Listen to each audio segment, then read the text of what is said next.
Hello and welcome to magic. Magic is the only art form in the world that gives people that moment of astonishment, that brings them back to that childlike sense of wonder, that very primal feeling.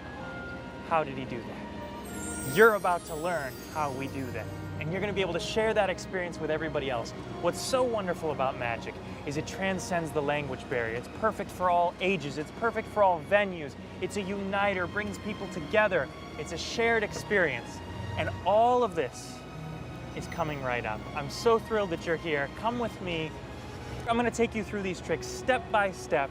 You'll learn them along. Let's go do some magic.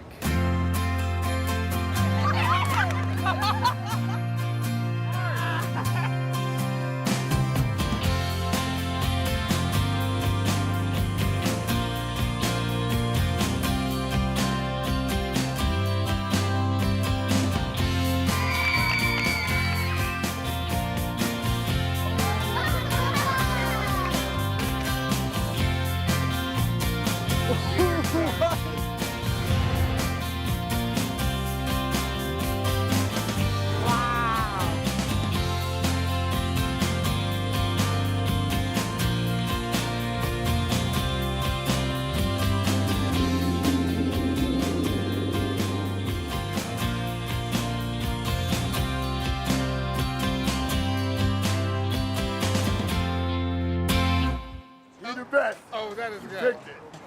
Wow. So, you guys play pool at all? Billiards? Little. Are you good? No. No? I'm terrible.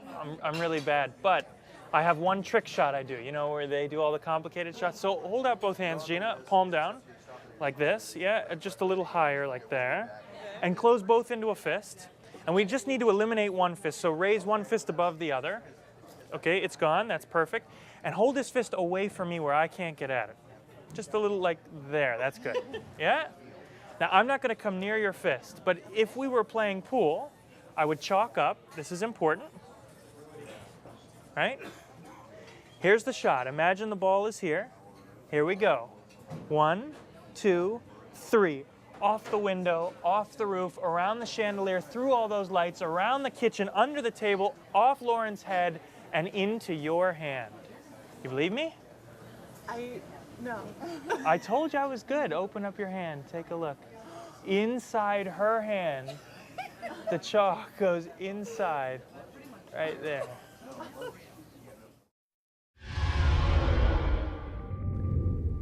Bars are a great place to do magic. And in most bars, you'll find pool tables. And where there are pool tables, there's usually pool chalk. And that's the crux of this next effect. The setup is simple. Use your finger like a pool cue, and you chalk up. You get a nice, healthy bit of chalk on your finger, prepared to go. Now, nobody sees you do this. You make sure that this is in an unsuspecting place, and you're ready to begin. So you act casual, and you ask somebody to hold out both hands.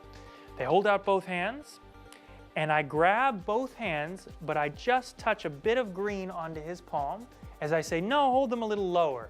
If he was holding them low, I would say, hold them a bit higher. Now, I say, make 2 fists, and we need to eliminate one. Now here you're going to force someone's fist on themselves. You do this by using a very simple bit of equivoque. So I say we need to eliminate one. Would you please raise one fist? He raises that fist. It's not the one I want. It's not the one with the chalk. So I say, good, we'll eliminate it, put it down. Now you've got chalk inside his hand, and you're going to paint a picture that you never touched him. So now you say, okay, we need something, chalk is good, and you apparently chalk up again, but you're really destroying the evidence that you ever had chalk on your finger. So now you say, bank shot. Here we go. 1, 2, 3. Off the back of the room, off the chandelier, against the window, under the table, and around into your fist. Check it out. He opens his fist and discovers chalk in his fist where apparently you didn't touch.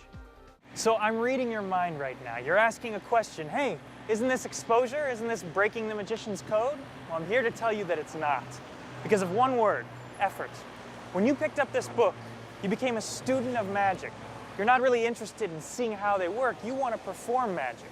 And because of that effort, poof, it ceases to be exposure and it becomes real magic.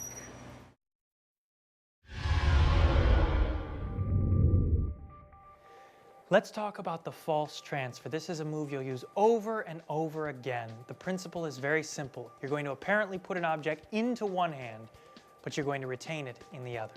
There are a million variations of this move, a million ways to do it, but it's all based on the same principle of fake take.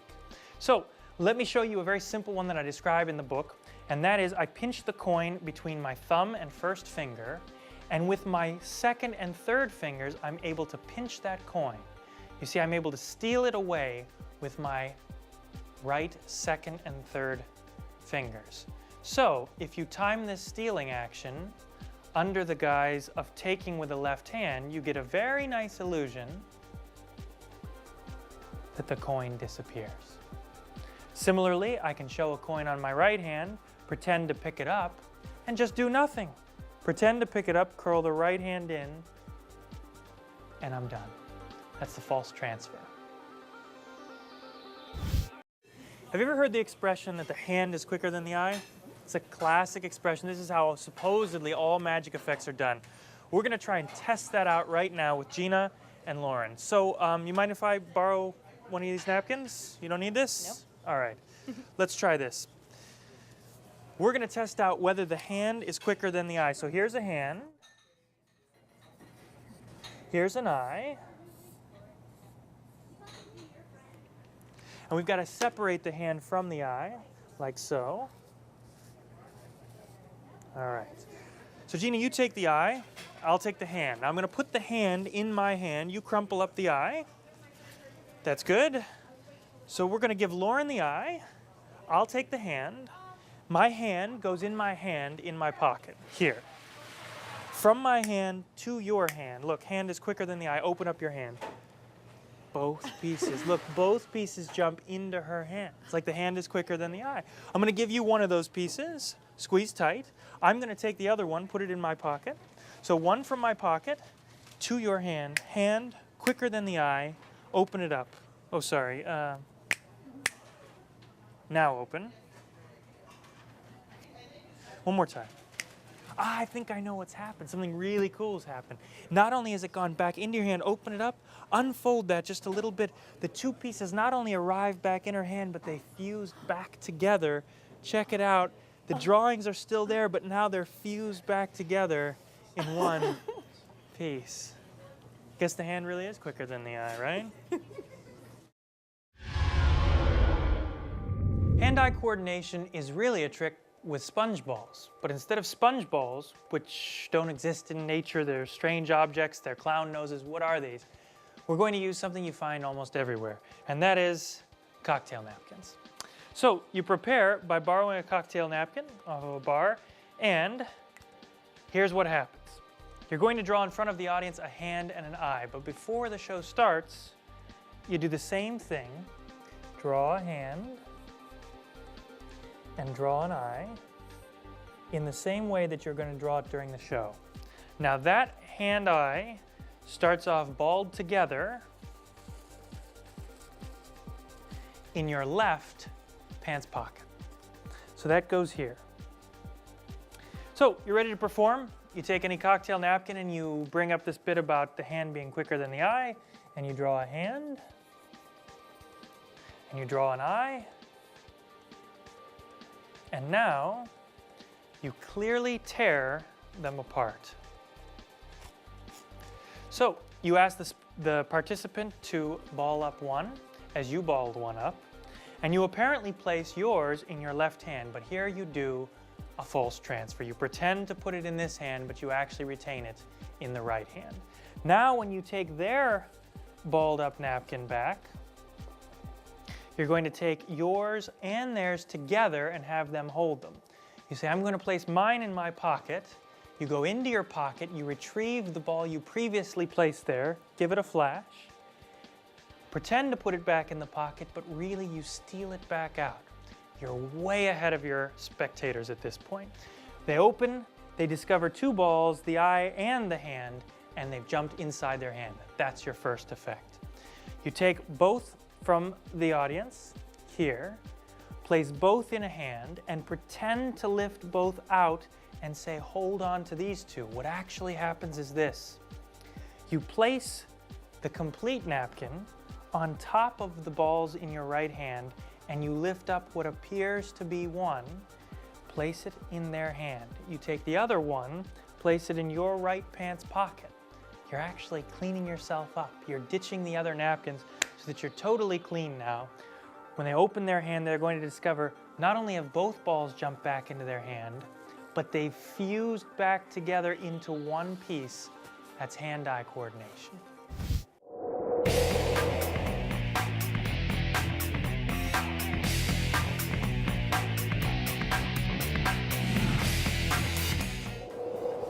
Welcome to Central Park. We're doing magic on the street for people who are everywhere around. So let's do some magic. See if we can find somebody.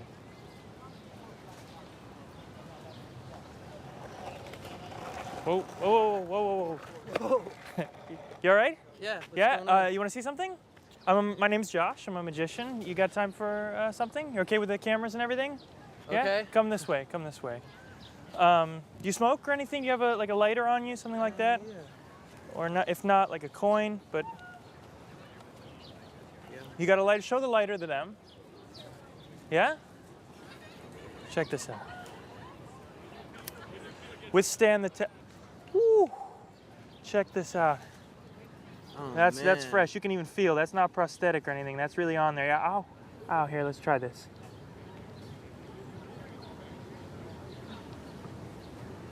Melting it away. All you got to do is mind over matter. Just believe it's going away. Believe it's going away. It starts to change colors, starts to dissipate until perfectly new, totally unharmed.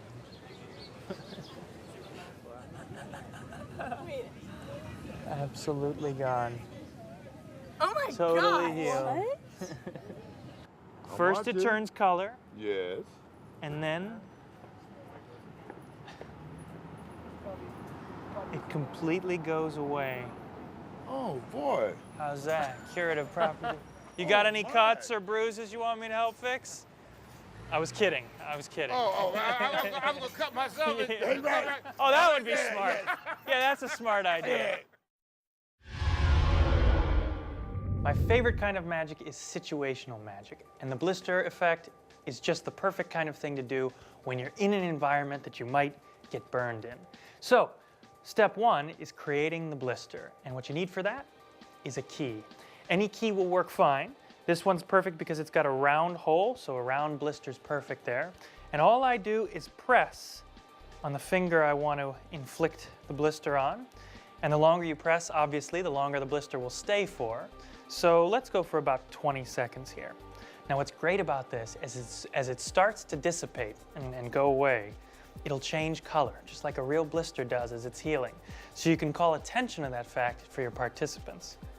Now, I think that's a pretty good blister. The other thing to keep in mind is this effect plays really well if they believe you've burned yourself. So you go up to a pipe or a stove or a lighter that isn't hot, pretend like it's hot, and give it one of the old, ooh, ow, sorry, I burned my, look at this, look at my blister, oh, I can't believe this. And now you create any cure. You can rub, you can put salt on it, you can say, oh, do you have lipstick? I need lipstick quickly. And lipstick for a blister, anything is fine. All you do is rub, and as you rub, that imprint, that indentation in your finger starts to go away so that after a few moments you can pull away and show you've cured yourself of your burn.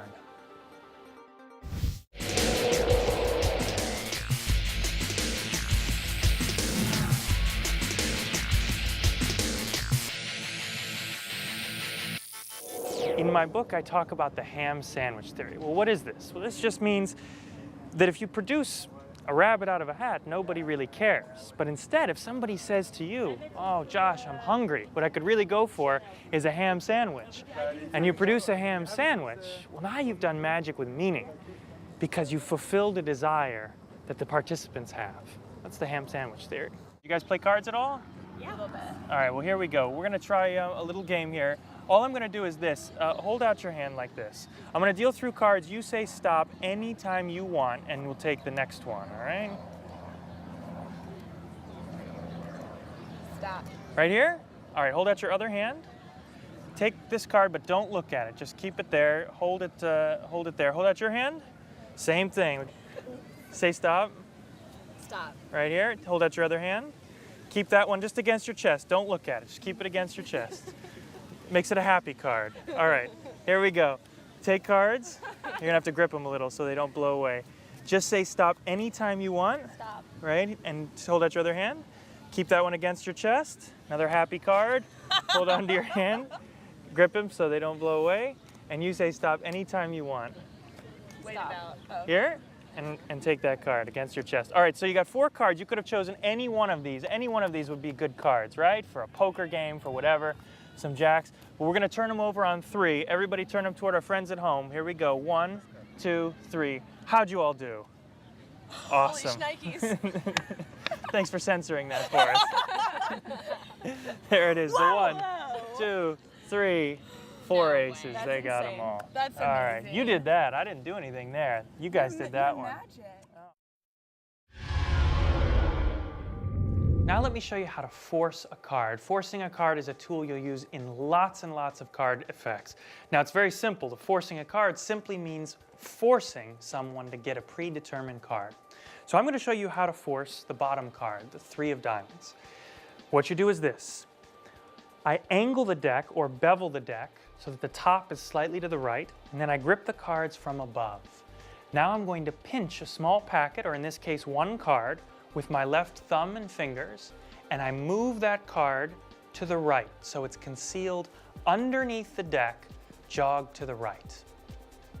Now in that position, all your angles are covered from the front, from the left, from the right, even from behind. What this allows you to do is reach in and take cards one by one from the bottom of the left hand's packet until somebody calls stop. And they can call stop anywhere they like. Perhaps they call stop here. I say this card right here. That's fine. Take a look at the card. And now your finger pad, your left finger pad, reaches under the deck and slides out that card jogged to the right. That's your force card. It looks the same as it comes out, but what they don't realize is that card has been riding along the bottom the whole time.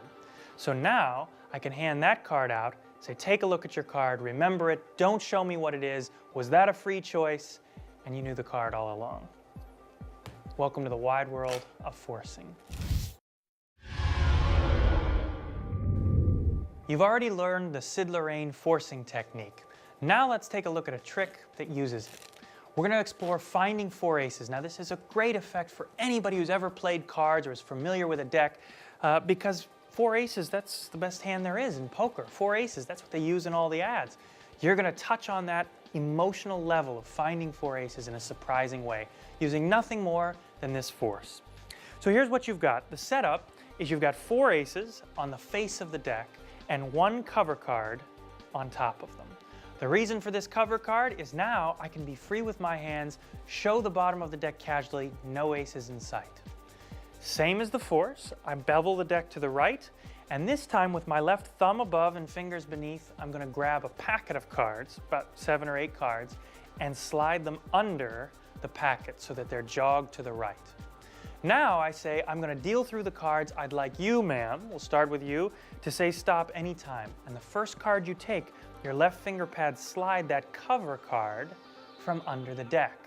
If you could see what was going on under the pack, you would see, now my aces are exposed. Now I'm ready to begin the force. So now it's simplicity itself, the force 4 times in a row. They deal through, the first spectator says stop, and with my left finger pads, I slide out the next card, being an ace, and I say, hold that against your chest, face down. Don't show it to anyone. Sir, would you say stop? And this guy waits a little longer. He's being difficult. Fine. Do you want to stop there, sir? No, I want to keep going. Fine. How about now? Perfect. Now you slide out the next card. Sir, sit on that card. Don't show us what it is. He sits on the card. Go to the next person. They say stop. You take out the next ace. And you continue all the way through until the last person's sliding out that last ace as you go. Now you can recap the situation and explain that they could have stopped anywhere on any one of these cards. We're going to reveal them on 3. 1, 2, 3. Everybody turns the cards around, and they discover they've found all 4 aces. Thank you. All right, thank you so much for coming out tonight. Before I can begin any magic, before I can begin any mind reading, I have to warm up. I have to warm up my head with a little exercise. Now, it's not magic at all. It's actually very much possible. It's just very difficult. I've seen people do this with a 2x2 or a 3x3, but I'm feeling good today, sort of. And I'm going to try with a 4x4 grid. Now, we need a number, a randomly generated number, a number I couldn't possibly know in advance. So I'm going to ask you, sir, to think of a number between, say, 1 and 100. Make it something substantial, like bigger than 30. Think of that number. Don't tell me what it is yet. I'm going to try and do some computations with that number in 30 seconds or less. So I'm going to have you name the number in a moment. I'll write it here, and then I'll have you count slowly like this. 1, 2, like that, all the way to 30. All right? So what is the number you're thinking of? 72. 72. 72 is the number. I'd like you to start counting now like this. 1, 2, thank you. 3, 4, 5, 6, 7, 8, 9, 10, 11, 12, 13, 14, 15, 16, 17. Stop. Less than 30 seconds. This could be a record for me. Now, I don't know how I've did, so we're going to check this out now. Here we go. What I've tried to do is get all of the rows to add up to your name number 72. Let's see how I did. 8 and 11 is 19. 19 and 1 is 20. And 20 and 52 is? 72. We're on the right track. 51 and 2 is 53. 53 and 7 is 60. And 12 is 72. 3 and 54 is 57. 57 and 15, 72. That's good. We're on the right track. And 10 and 5 is 15. 15 and 4 is 19. 19 and 53, 72. We did it. But I didn't stop there. Because in addition to all of the rows, what I've tried to do is get all of the columns to add up as well. Let's check our math, see how we did. 8 and 51 is 59, 59 and 3 is 62, and 10 is 72. That's 5 ways to make 72, but it works here as well. 11 and 2 is 13, 13 and 5 is 18, 18 and 54 is 72. What about 52, 7, 9 and 4? 9 and 4 is 13, and 7 is 20, and 52 is 72. Over here, 53, 6, 12 and 1, that's 72. That's 4 more ways to make 72. But I didn't stop there. Even the diagonals work. Look, 8 and 2 is 10. 10 and 9 is 19. 19 and 53 is 72. I didn't stop there either. That's 10 and 54 and 7 and 1. That makes 72. That's many more. How about here? The 4 corners. 8 and 1 is 9. And 10 is 19 and 53. That makes 72. I didn't stop there either. What about the quadrants? 51 and 2. 51 and 2 is 53, and 8 and 11 is 72. Check these quadrants out. 52 and 1 and 7 and 12, that makes 72. 3 and 54 and 10 and 5, that makes 72. 9, 6, 4, 53, that makes 72. Lastly but not least, 7, 2, 54, 9, the center quadrant, that makes 72. That's 16 ways to make 72 in 30 seconds or less. We're ready to go.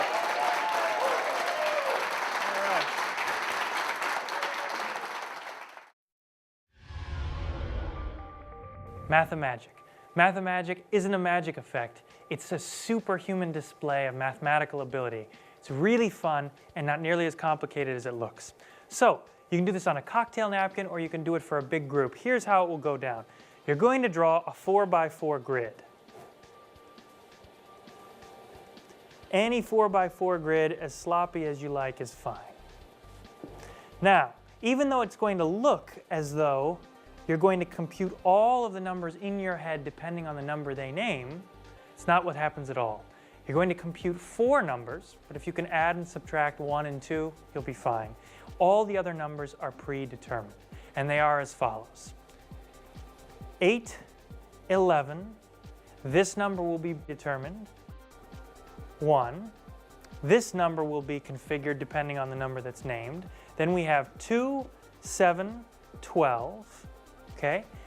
Each one of these is predetermined in a particular row. We have 3, then another number that we're going to figure out in a moment, and then 9, 6.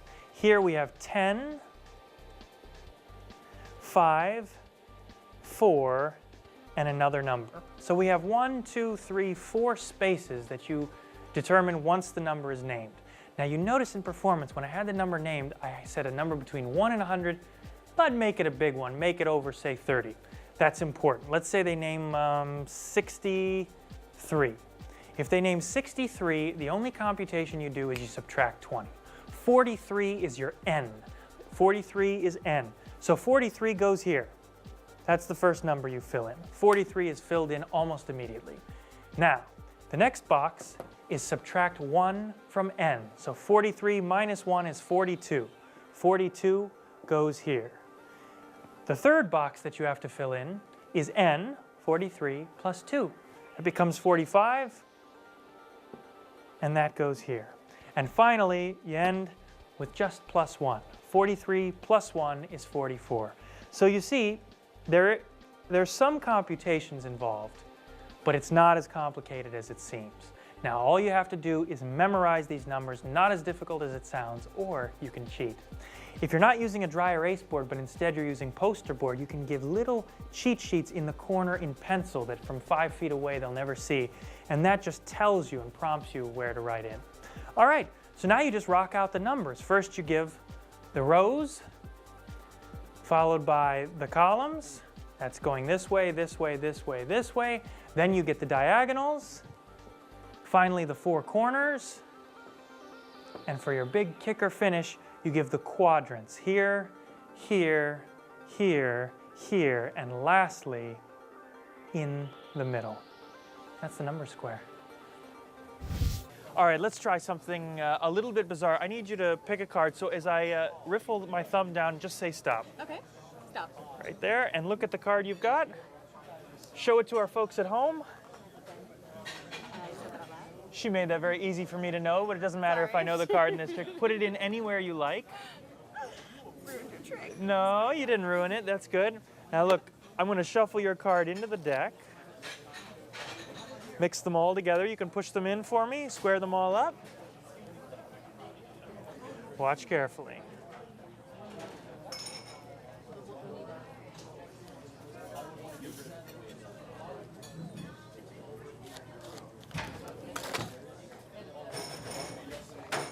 How are we liking it so far? No, check this out.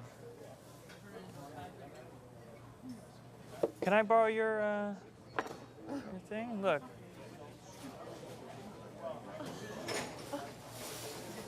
Look. Look. Go ahead. Start to pull it out. A card inside. Now, what was the name of the card you picked? It was the 5 of diamonds. 5 of diamonds. Oh my God. Wow. You're going to cause a chosen card to go to the most unexpected place imaginable in a dinner setting, to a bread roll. And to do it, you just need a little bit of preparation. You work it out with the waiter ahead of time. If you're having dinner at your place, you know the chef. So you've got the bread, and you're going to prepare. You need duplicate cards. In this case, I'm using the 9 of diamonds. You take 1 9 of diamonds, and you fold it up into quarters. The other 9 of diamonds you're going to force on your participant. So you take any roll, and you're going to make a small incision in that roll, just about here. You don't want to make this obvious, so you just make a little cut in the roll. That should be good. And I'm going to shove that card inside the roll. Now, once I place the other rolls in position, no one is the wiser. So now we use our trusty force. You can use any force you want, and here's how it will go down. Let's do a different force here. I'm going to place the 9 of diamonds on top of the deck and do another force from my book where we roll the cards. So here's the force. I riffle down with my left thumb until someone calls stop. Call stop, stop, right there. And now I place my right hand next to the cards. I allow them to riffle down and do a complete revolution, and I hand the card out. So once again, say stop, they stop, and I hand the card out. So it's an optical illusion. I'll turn this card face up so you can follow it. All I'm doing is giving them the top card of the deck, but it looks very convincing. Any force you want is fine.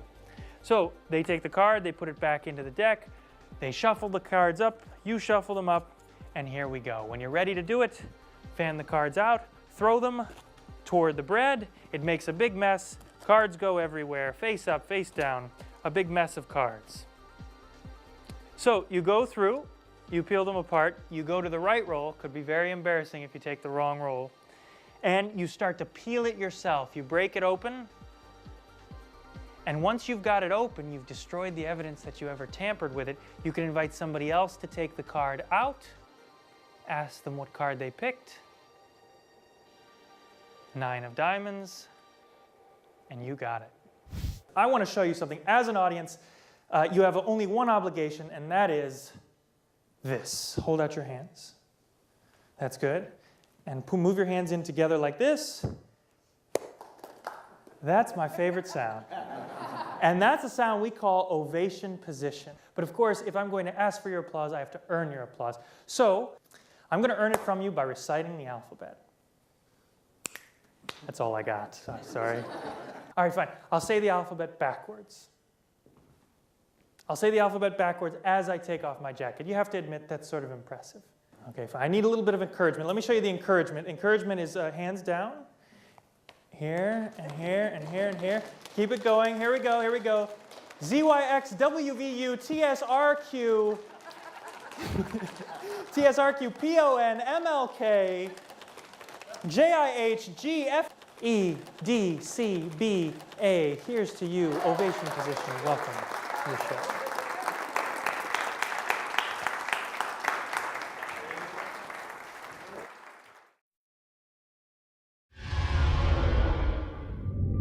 Now we also need to be in a suit for this next one. Hold on. That's better. All right. So now let's take a look at the construction of the trick for standing ovation. So you fill a glass of liquid a little less than halfway. You don't want to fill it any more than this, or you could risk spilling. So you take the glass and you're going to place this in your back pocket. That's right, in your back pocket. I just tuck that in like so. You probably wouldn't want to run a marathon like this, but believe it or not, you're totally fine to walk around. If you're using this piece to open a speech, you can be totally fine and flexible as you walk. Now, you got to memorize the alphabet backwards, and that's just a matter of brute force memory, and I give you some pointers in the book. So, as you take off the jacket, you simply remove it from both shoulders. Now, what happens here, I'm going to turn to the side so you can see, is that I'm going to access that glass. As I let it fall, pull it around and come up through so that they think they're seeing something really lame, but at the end, you give them something truly unexpected.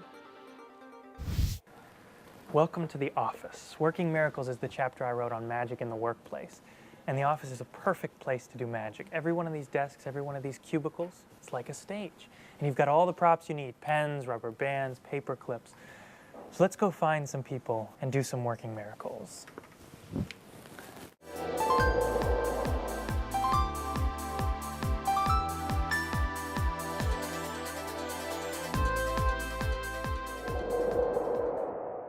Okay, let's try some martial arts in the office. You have a second? Sure. You guys at your desk, can you come in for a second? Just, yeah. I like martial arts. Yeah? Well, you're about to, let's go then. Do I have to stand Yeah. up? You mind if I borrow one of these? Not at all. All right. So here's the thing. I practiced for a long time, just the throwing and the catching. That's the easy part. The hard part is catching it on your finger. I'll show you what I mean. It looks like this. 1, 2, 3. Whoa, On the that's edge of amazing. your finger, That's great. like that. Take a look. That. Hiya. Incredible. This isn't a magic effect, this is more of a stunt, and I came up with this for the Working Miracles chapter of Office Magic, because even though it's not magic, it looks like magic because it looks so impossible. So it's based on an old principle, and here it is. You're going to switch the paper clips in midair as you catch them. Sounds complicated, couldn't be easier. If you can catch a paper clip, you can do this. So there is a little bit of preparation, and the preparation is as follows. You're going to open up one of the paper clips, and you're going to widen it just a bit so that you can fit your finger inside it. And you have to make this look a little bit messy, as if your finger was just jammed into it in midair as you caught it. That's it. That's your setup. This will do just fine. That's the prepared paper clip. That begins on your right index finger.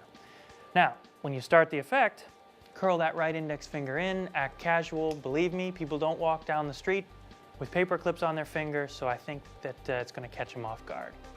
So you walk out, you borrow a paper clip, obviously of the same color, and you start the stunt. You throw it in the air, you prep, and on 3, 1, 2, 3, you're going to catch this paper clip as you point your right index finger.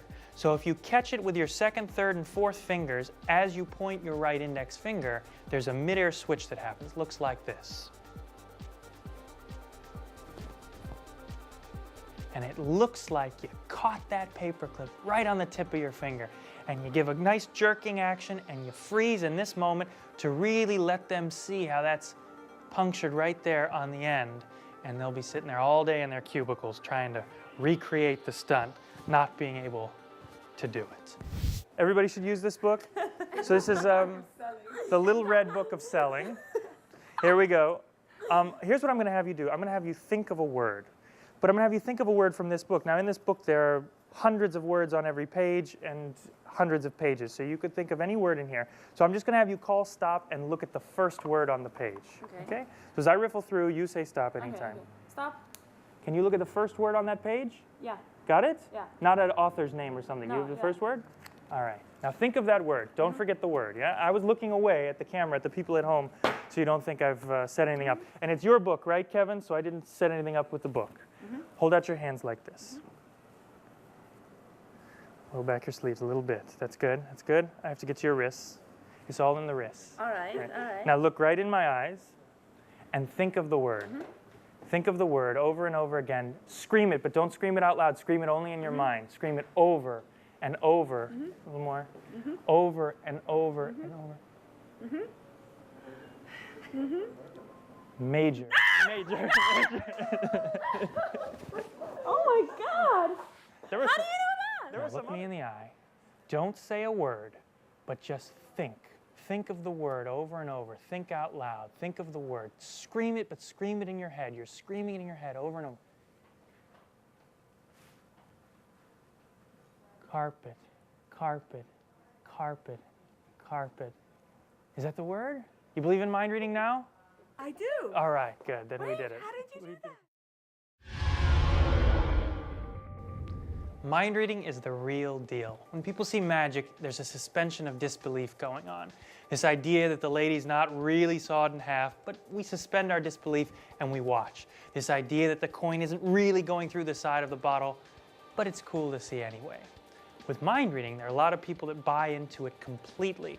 So you tap into something very real. Even though this isn't heavy mind reading, it's still very effective and very realistic. So you take any book. Let's grab a book here, and the only preparation is you find a word. Here's a good word, time. The top word of this page is time, and I think that's the word I'm going to use. So you take a quarter, any old quarter, and you place it in that book at the page time. You got to remember what word goes with what book if you're using several books. So I have quarters prepared in each of these books, and I give somebody a choice, whatever book they like.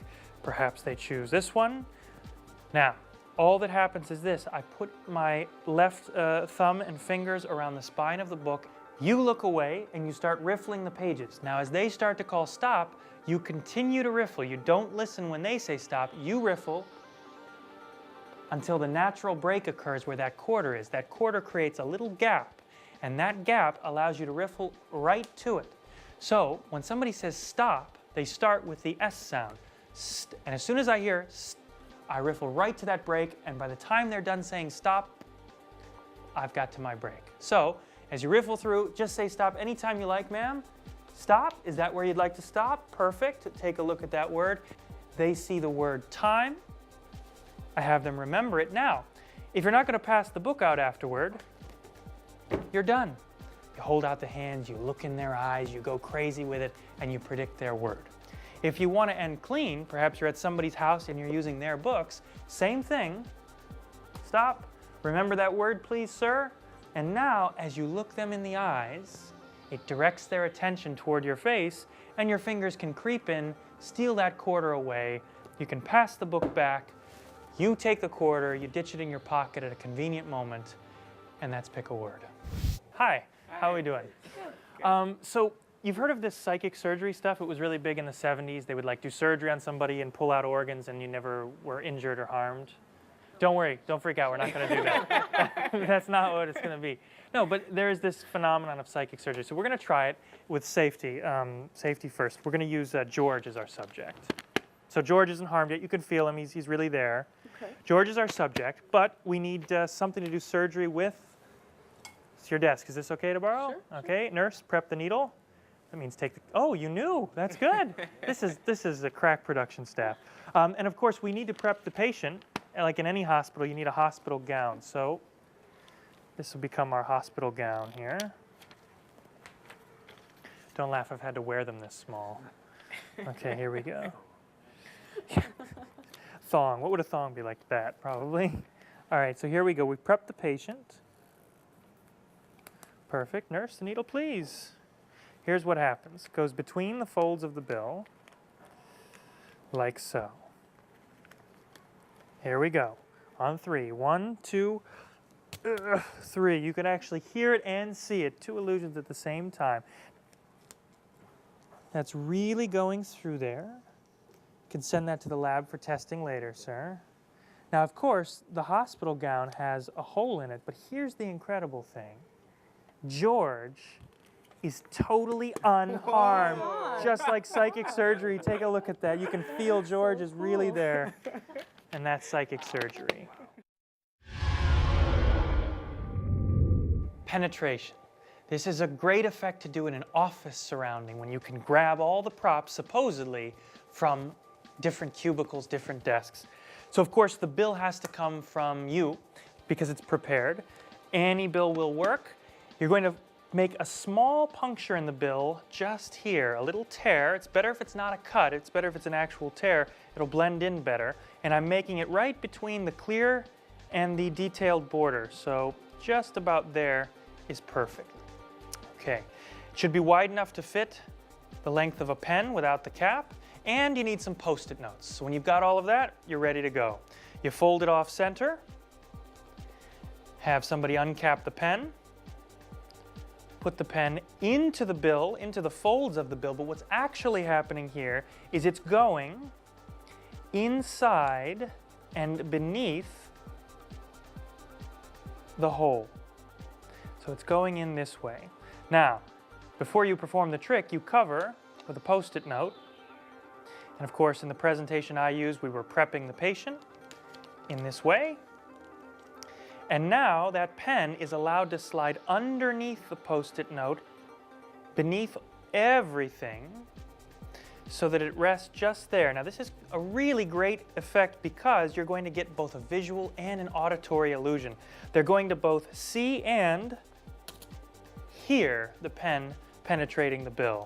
This is a great illusion, and it's about to get even better because you can peel back the Post-it note and show that that bill really is punctured by the pen. When you're ready to conclude, you pull the pen all the way through, show that the patient's hospital gown is punctured, and for your big finish, unfold the bill, show there's no hole. Of course, you're covering the real hole, and that's penetration. Action!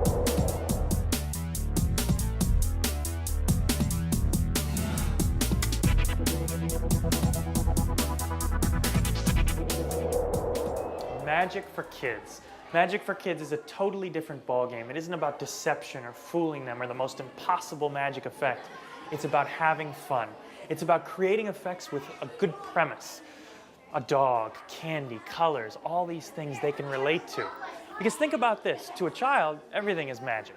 You put a frozen dinner in a microwave, 30 seconds later, it's warm. You flick a light switch, lights come on. Everything is magic. So what separates your magic from the magic around us is the aspect of fun. So you're here with some kids, let's go have some fun doing some magic. Yeah, look at this. I've got a mug, and look at this. What's your name? Sophia. Sophia, look. Behind Sophia's ear, a coin. You've seen that? Look forward, look forward. Honk. What's your name? Very good. Let's try it again. Everybody reach in, grab an invisible coin. Everybody reach in, everybody throw it in. All right. Look, behind his ear is a coin.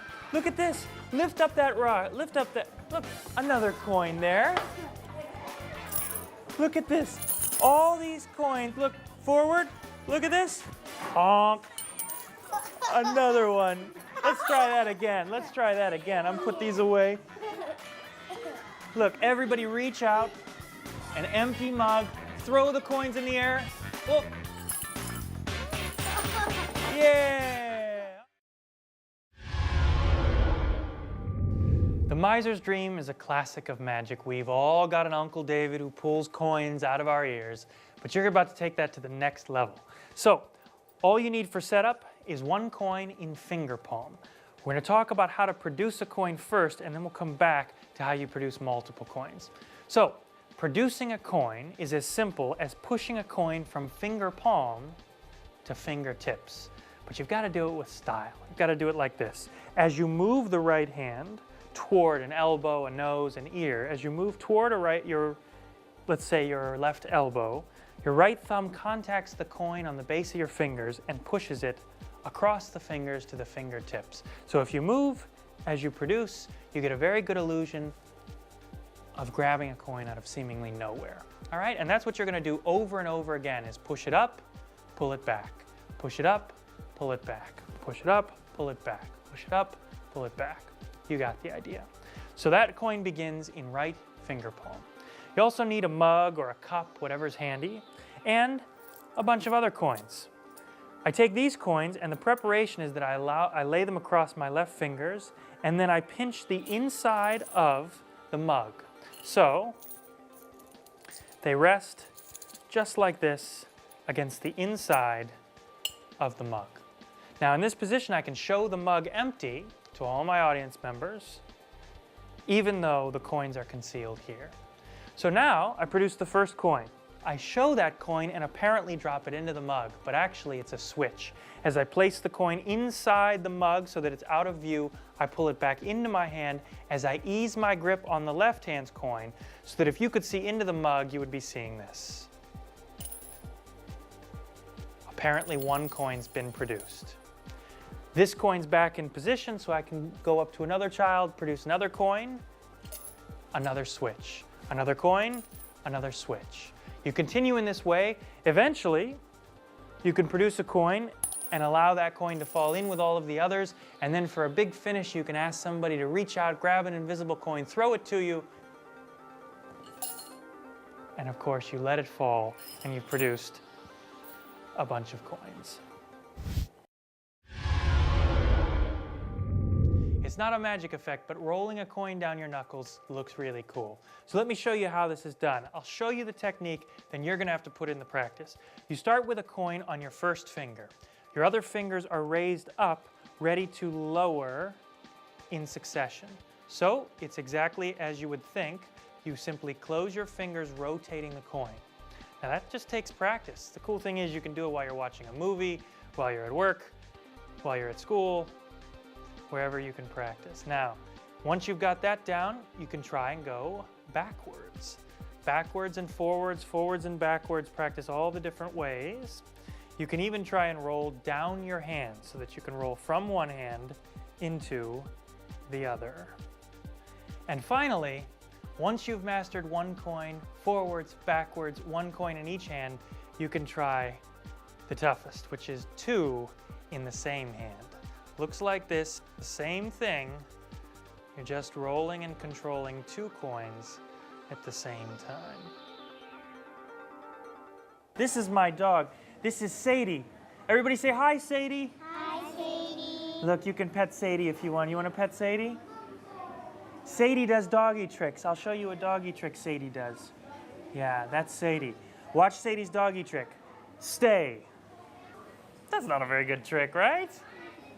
Roll over. Is that better? Not really. Hold out your finger like this. I'm going to show you another trick that Sadie does. Watch the trick with Sadie. Put your finger on top. And everybody help me call for Sadie. Call for Sadie. Come here, Sadie. Come home, Sadie. Come on, call for Sadie. Come on, Sadie. Come on, Sadie. Look, it's done. Sadie left the picture, went all the way home. Turn it over. Show the cameras. Whoa, Sadie disappeared. Gone. Where did Sadie go? That's so silly. Kids love dogs. Everyone loves dogs. This is one of my favorite things to do if there are kids around or families. It involves a little bit of preparation. You have to take 2 photos, and the photos have to be similar but not the same. So the first photo would look like this. It would look like you posing with your dog. That's the first photo. The second photo looks just a little bit different. It'll look like this. It'll look the same, except the dog is gone. So you may want to get a tripod for this or have someone snap a photo, call the dog out of the shot, and take it again. Now, the applications for this aren't limited to just dogs. One of my favorite effects is the vanishing idiot. You pose with somebody, and then you pose without that person, and you can cause that person to disappear so that when you get that crazy, corny joke, oh, can you make my wife disappear? Well, now you can say, actually, I can make people disappear. Watch, see that my friend there? My friend Felipe, I'm going to make him disappear. And you take it, you put it in their hand, and he goes. So let me show you how this works. You need a stack of photos without the dog, and these are the photos that you'll give away. In addition, you need to trim your dog photo. So it should match up along one side approximately shoulder to shoulder. It doesn't have to be perfect, just has to be close, because when you place a rubber band over everything, when you line up these photos, you get an approximate illusion that you're looking at the same photo, even though you're looking at 2 different photos. So from a distance and from a cursory glance, it looks like I'm holding a stack of photos and the top photo is completely visible of me with my dog. What's actually going on here is you're looking at half of a photo of me without my dog and half of the photo with my dog, so it all lines up perfectly. So you come out with the photos, you can share stories about your dog, you can compare dogs with somebody else who's got photos. If a kid's present, you can let the kid pet the dog. Do all the standard gags, stay, roll over, play dead. When you're ready to effect the change, all you do is you reach in and you turn the photos toward your body as you pull them out. So that I've just switched out this photo for one without the dog. I place that on the participant's hands, build the effect up, and let them discover that the dog has vanished. Okay, the legend of the phoenix bird. This is a classic mythological tale retold with some matches. And here's the deal. Would you just touch any match there? This one here? And go ahead and pull that out. Give it a good tug. Excellent. Strong girl. Now here's the idea. The legend of the phoenix bird is this. The idea is that the bird ignites at the end of its life cycle and burns. And it burns and burns and burns until all that's left of the bird is its ash. Watch the ashes. Because the legend of the phoenix bird is that the ashes evaporate and appear at a city in Arizona. No, I'm just kidding. They appear back inside the matchbook from whence they came. The phoenix bird rises again. The match you picked, not only still there, but sealed inside the matchbook. It's still there, it's sealed in, but it's all the way burned.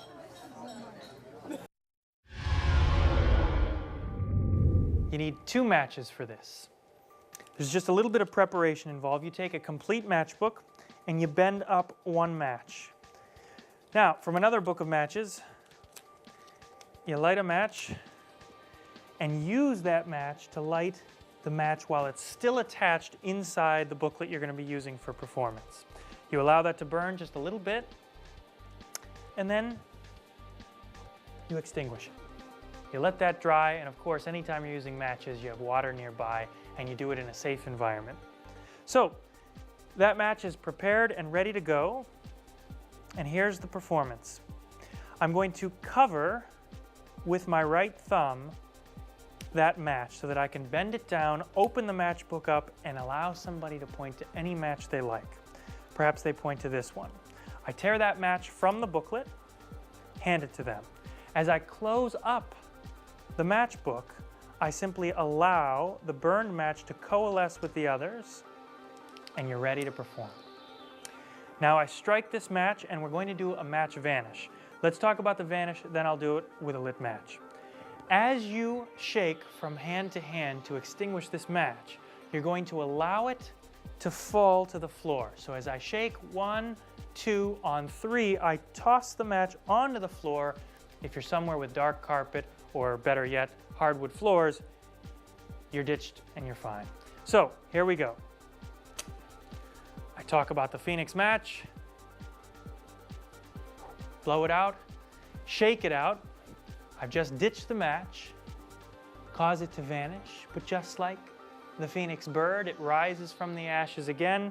You invite them to pick up the matchbook, unfold it to discover inside is the burned match still attached to the booklet.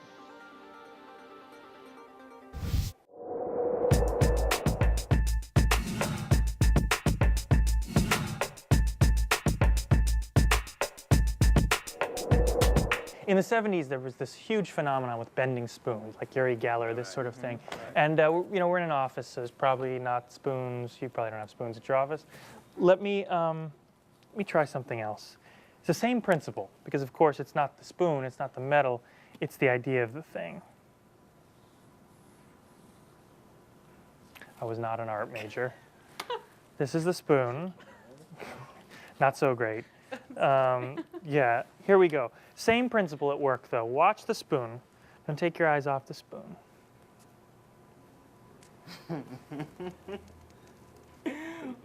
Whoa.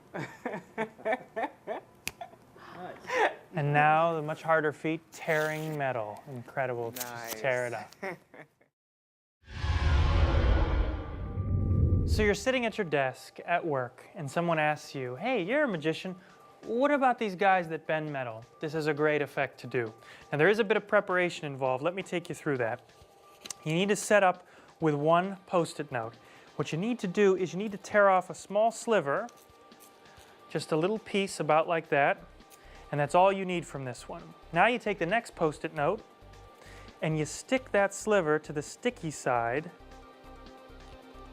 there. Now what you've created is a little lever, a little mechanism that when you pull, you bend the Post-it note. Now that's a pretty abstract effect, but my friend Alain New has given it a great presentation with the drawing of a spoon. So you adhere that prepared Post-it note back onto the pad, and you wait for someone to ask you about metal bending. Or you bring it up yourself and you say, let's try something. I don't have a spoon nearby, so let me try something with this. And now you simply draw a spoon. Can you tell I'm a great artist? Yeah. You draw a spoon, and you apparently just peel that page away, but actually you're peeling the secret slip with that page. And now it's just your best acting abilities. All you do is you pull back with your thumb. You pull back with your right thumb to cause that spoon to bend. Now, once again, the left hand is what really gives this some sort of meaning, like you're doing it with one hand, you can snap and it straightens right back out. And to conclude, you say, if you think bending metal is hard, try ripping it up. And you rip it up, destroying all the evidence, and it leaves you clean. Okay, so you're going to think of a card for... I'm sorry, this is terrible when this happens in a show. Sorry about this. I hate it when you get a rock in your shoe. It's just a rock in my...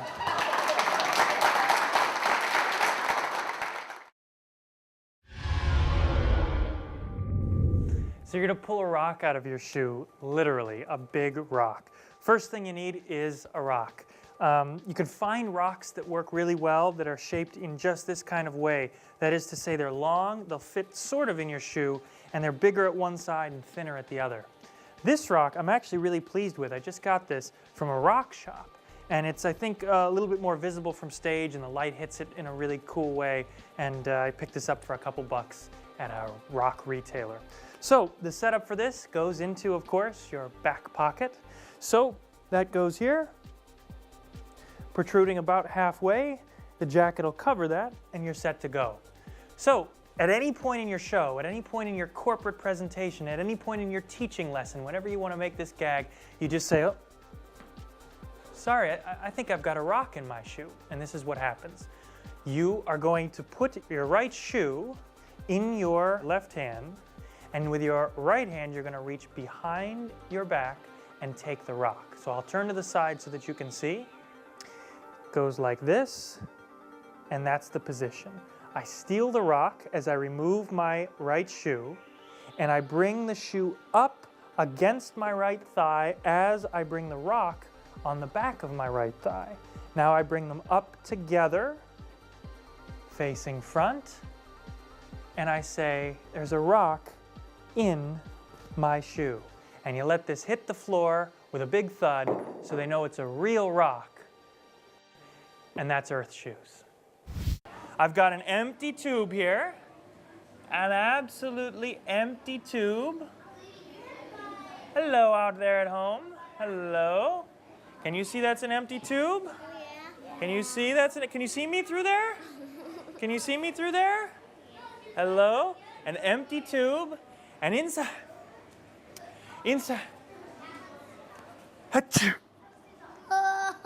Where did that? I'm glad that was there. Okay, an empty tube. We're going to start the first trick. That's better. Okay, an empty tube. We start with an empty tube, and I'm going to... Oh, sorry, I think it's you've got something on your face. There, that's better. An empty tube. Oh, it's getting hot in here. Hold on, it's just an empty tube. I think it's better. Okay, we're ready to begin the trick with this empty tube. Are you ready? Everybody wave your hands over the tube. Very good. Say simsalabim. Simsalabim. Simsalawandi. Simsalawandi. I want some candy.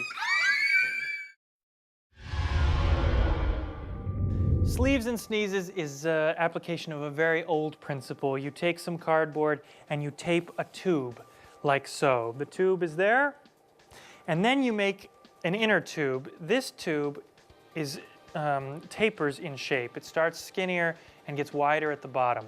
So you're going to create an optical illusion. The wide end is going to fit just snugly over one end of your outer tube. And it creates a reservoir in here.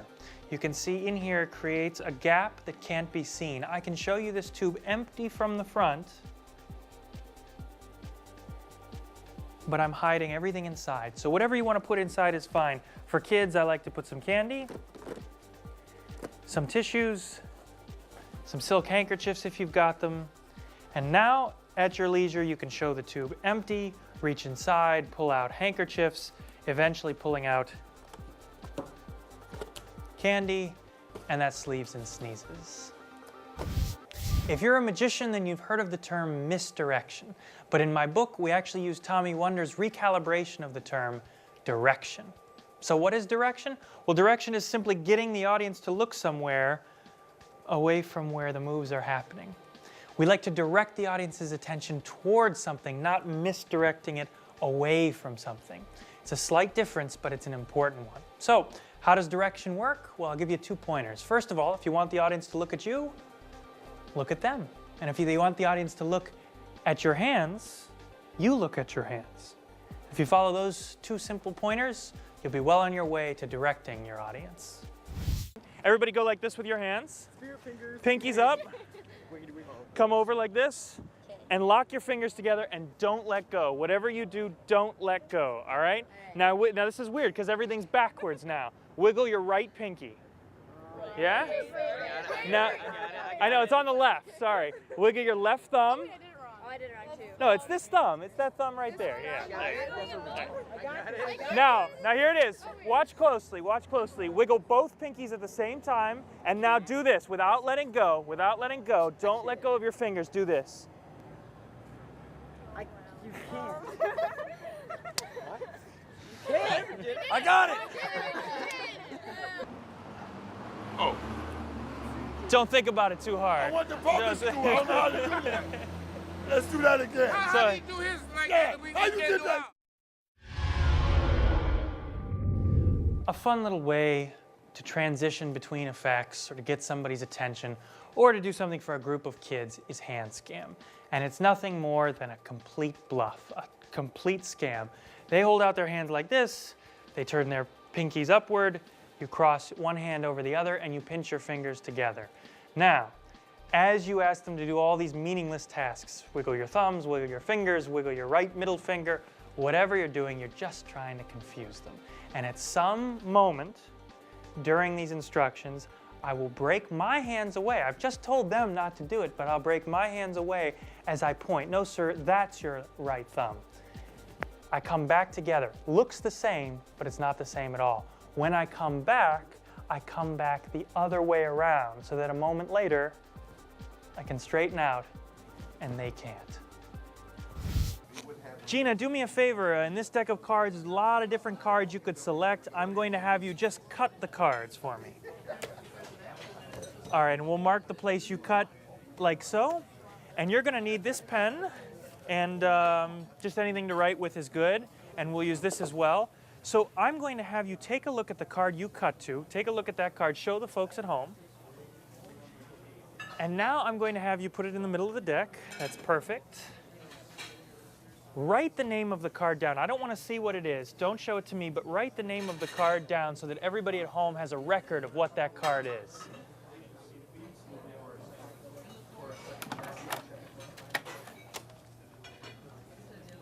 Yeah? You got it? Show the camera the card. I don't want to see it. Now fold it up really small. Fold it up very small.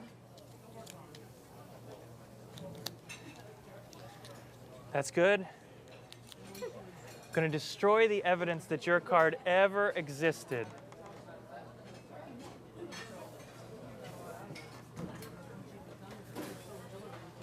Let it burn up.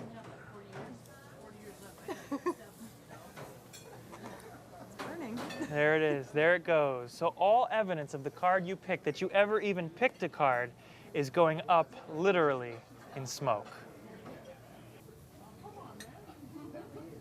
Watch.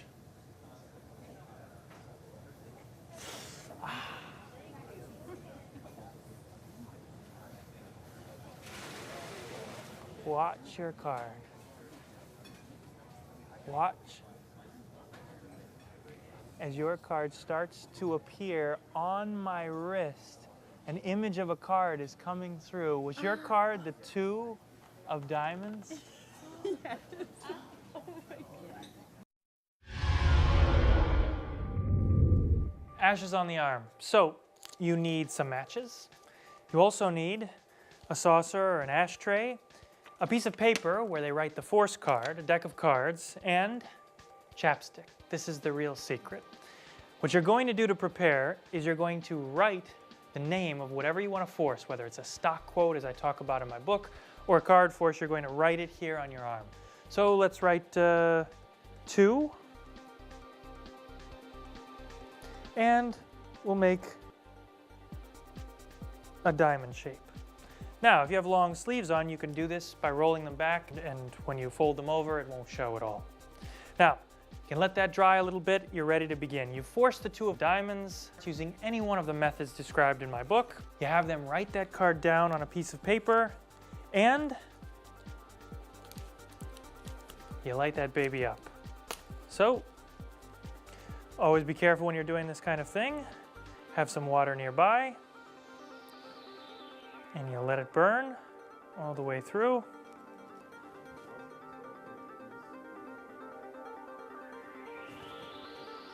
Once the paper is burned out completely, it'll be made up of ashes. All that remains is to place those ashes on your arm and to rub it in. And as you rub it in, you'll find that they make an image of a very specific card. And that card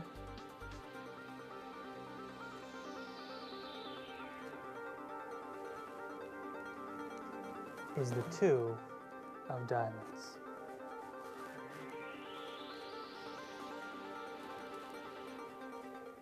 A demonstration of chaos theory. We're going to create chaos in this deck of cards by shuffling it.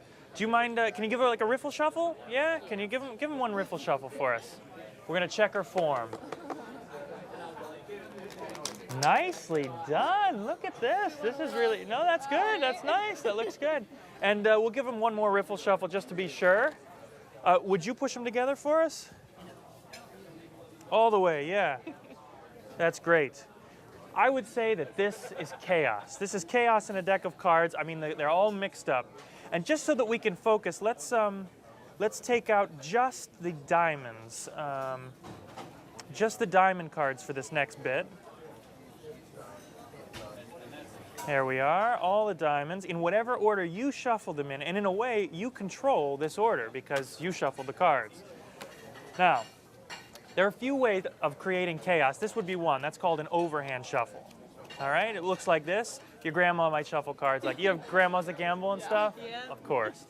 This is how kids shuffle cards. They just throw clumps of cards like this. They throw them on the table. That's a good way to shuffle. Magicians have a special way of shuffling called the unshuffle. It looks like this, where you're not actually mixing cards together, you're pulling cards apart.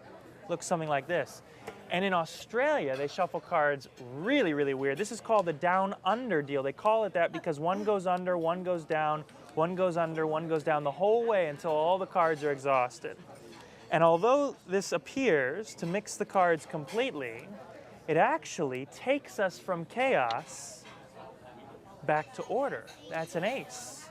And you see, even though you shuffle these cards, that's a 2, that's a 3, that's a 4, 5, 6, 7, 8, 9, 10, Jack, Queen, King. That's order from chaos. That's amazing. Order out of chaos.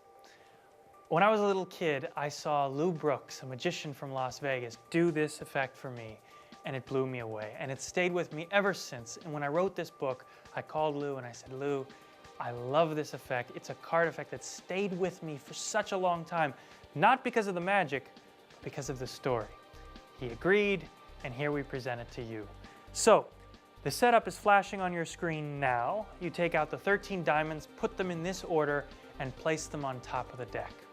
Now, it's one of the really cool card effects because you can let the audience shuffle. They can shuffle the deck in a riffle shuffle, and then you can allow them to shuffle one more time as long as you cut a little more than halfway to the right. So when you shuffle twice with a riffle shuffle, it looks like it would have messed up the order, but you've actually preserved your 13 diamonds in the predetermined order. You've just scattered other cards between them. If that sounds complicated, don't sweat it. It's all in the cards. You bring up the subject of order from chaos and you take the cards from the pack one by one.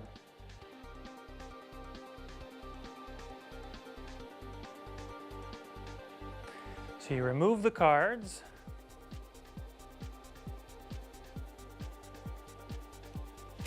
You've got all 13 diamonds, that's all you need. And now, this setup takes care of everything for you. So, by simply running through the shuffles that look random, they're actually predetermined as follows. An overhand shuffle where I run 1, 2, throw the rest on top, 1, 2, 3, throw the rest on top, 1, 2, 3, 4, throw the rest on top. 2, 3, 4, and you're done. Now I spread over 3 cards and teach them the kitty shuffle. I throw 3, I throw 2. I throw 3, I throw 2. I throw 3.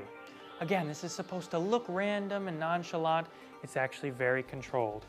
Now I show them the famous unshuffle, which is simply out-jogging every second card. That is, I'm pushing every other card forward, stripping those cards out, and tossing them on top.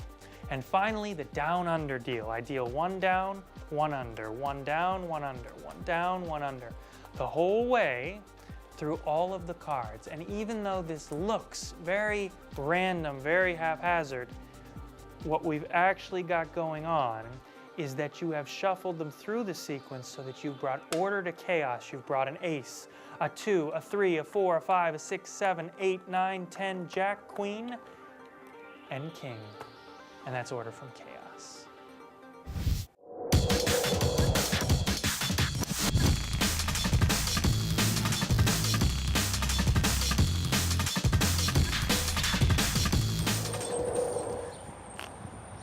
All right, let's talk about practicing. If you're going to be a magician, you have to practice. But don't worry, it's really fun. Now, there are 2 kinds of practicing. The first kind is manual practice. This is learning the moves, getting them down so the technique is flawless. Once you've mastered this, you're ready for performance practice, because remember, there is no magic without an audience. So you have to perform these things, but don't worry, you can do this at school, at home, at work, in the street, for family, for friends, getting comfortable with the magic so that you can start the real performance. Does anyone have, I'm trying to think, I think I just have a dime. Anybody have a penny? Just any small coin, really. Do you have a penny? Yeah. All right, hold on to it. Show it to the folks at home. That's your penny. Yeah. And there's a difference between illusion and reality. This is one of my favorite illusions. I'm sure you did this at home. It's sort of a one-on-one thing. Do you see how that coin looks like it's made of rubber? See how that, it's a really cool illusion that it's made of rubber. For you folks at home, it looks like it's made of rubber, but it's actually real metal. It's nothing, there's nothing about it that's real. That's just an illusion. Hold on to that for me. I'm going to try something else. I'm going to try mind over matter now, squeezing that penny. Take a look. That penny's actually now just a little bit flatter than it was a moment ago. That's pretty much all I got. It is. You so want this to be good. You so do. No, that's the mind over matter. It really is mind over matter. Watch again, really concentrate. Look, just sculpting and treating that copper like it's clay. Okay. Look, through my hands. Okay. Look, starting to flatten out. Still your penny, still with your features on it. Look, all the way through. Show that to the camera that it's still got Abe Lincoln's face on there. You go all the way over and show that to him, completely flattened out. Oh, wow.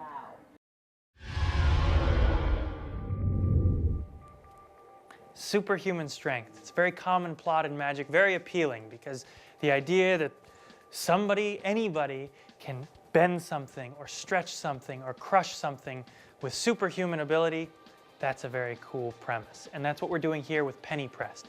You need any penny, can be borrowed if you want, and you need this.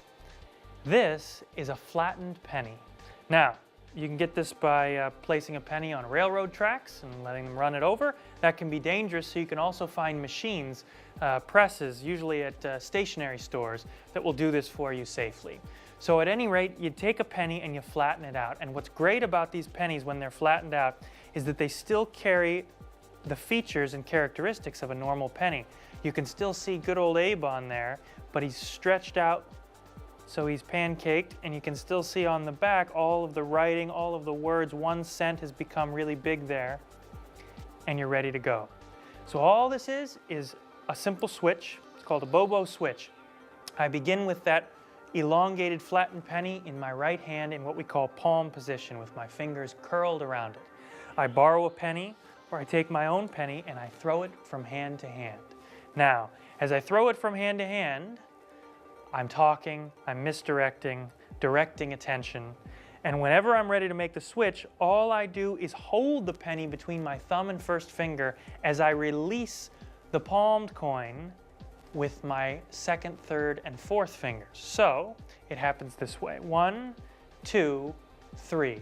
Now it's a switch that happens in midair. You see it happening, but because they're the same shade of copper, you can't see with that moving that there's any switch at all.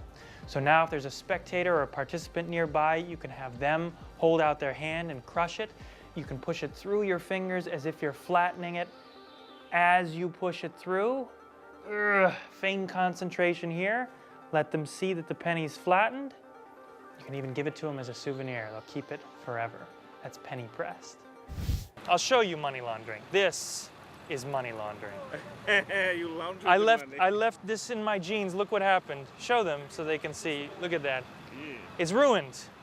Yeah. It's ruined. It's Yeah. just a dollar bill that's like trash. It's just like paper at this point. Nikolai, hold out your hand. Yeah? Actually, hold it palm down. Hold it facing the other way. Hold that money in there. Squeeze tight. Now, there's only one way to fix money laundering, and that's with a lawyer. Cayman Alley? Yeah, no, Dewey, Cheatham and Howe Law Firm. Even better, right? Watch. You feel that? Yeah. You feel something happening in your hand? You feel it getting hotter? Look, hotter, a little bit hotter, a little hotter still. Turn over, turn over, turn over. We fixed it. Open it up. The dollar bill, brand new again. That's All good. fixed. Show it to them. It's money laundering. The best way. Many magic presentations are bringing to life puns. In this case, we're talking about money laundering. I'm not talking about the kind of money laundering that goes on with small, shady businesses. I'm talking about literally laundering money. So, the setup is, you gotta launder some money. You take a dollar bill, fold it into quarters like this one, and you wrap tissues around it, put it in your jeans, and let mom run them through the laundry. When it comes out, you'll end up with this sort of petrified, sad, sad sight, which to everyone is like ruined money because it's money that's been through the wash. Now, that's your setup. That bill starts there. You've also got another bill that you're going to switch in. This is your pristine, clean bill. It should be folded approximately the same way, and that goes in your left pants pocket.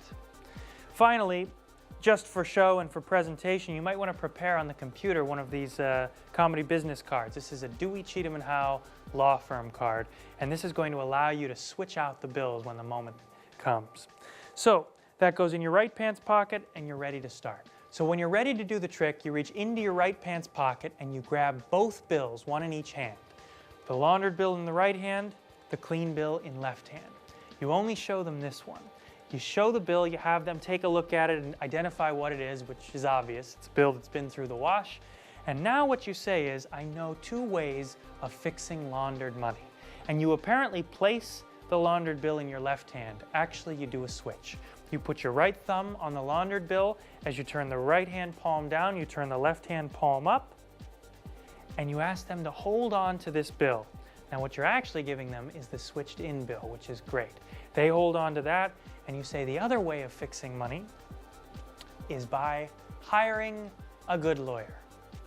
You bring out the business card, but as I went into my pocket to get the business card, what I actually did was I left behind that laundered bill.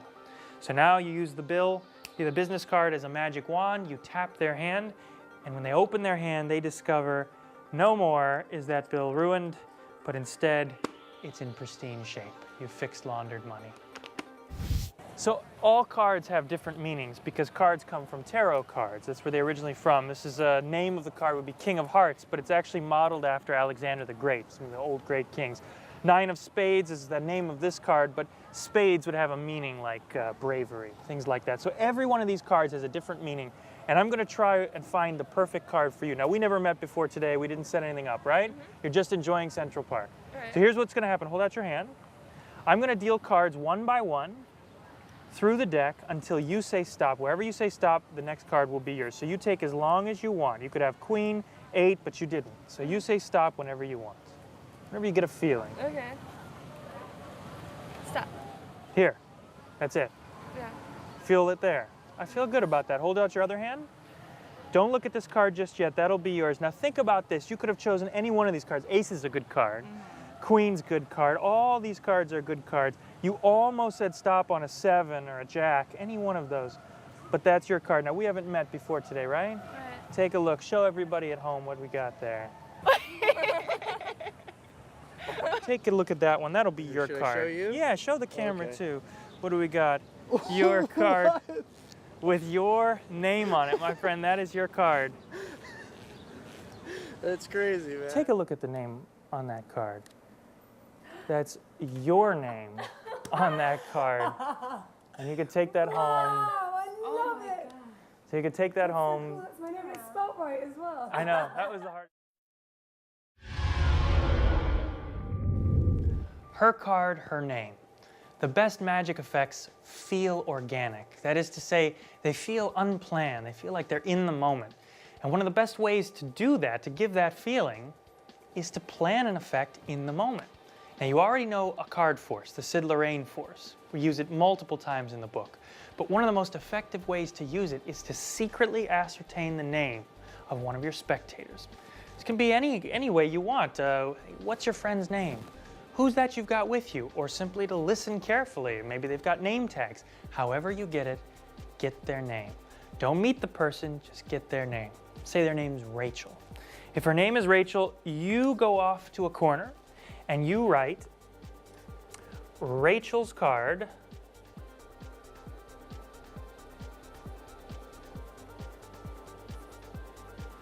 on usually a red card if you've got a black marker.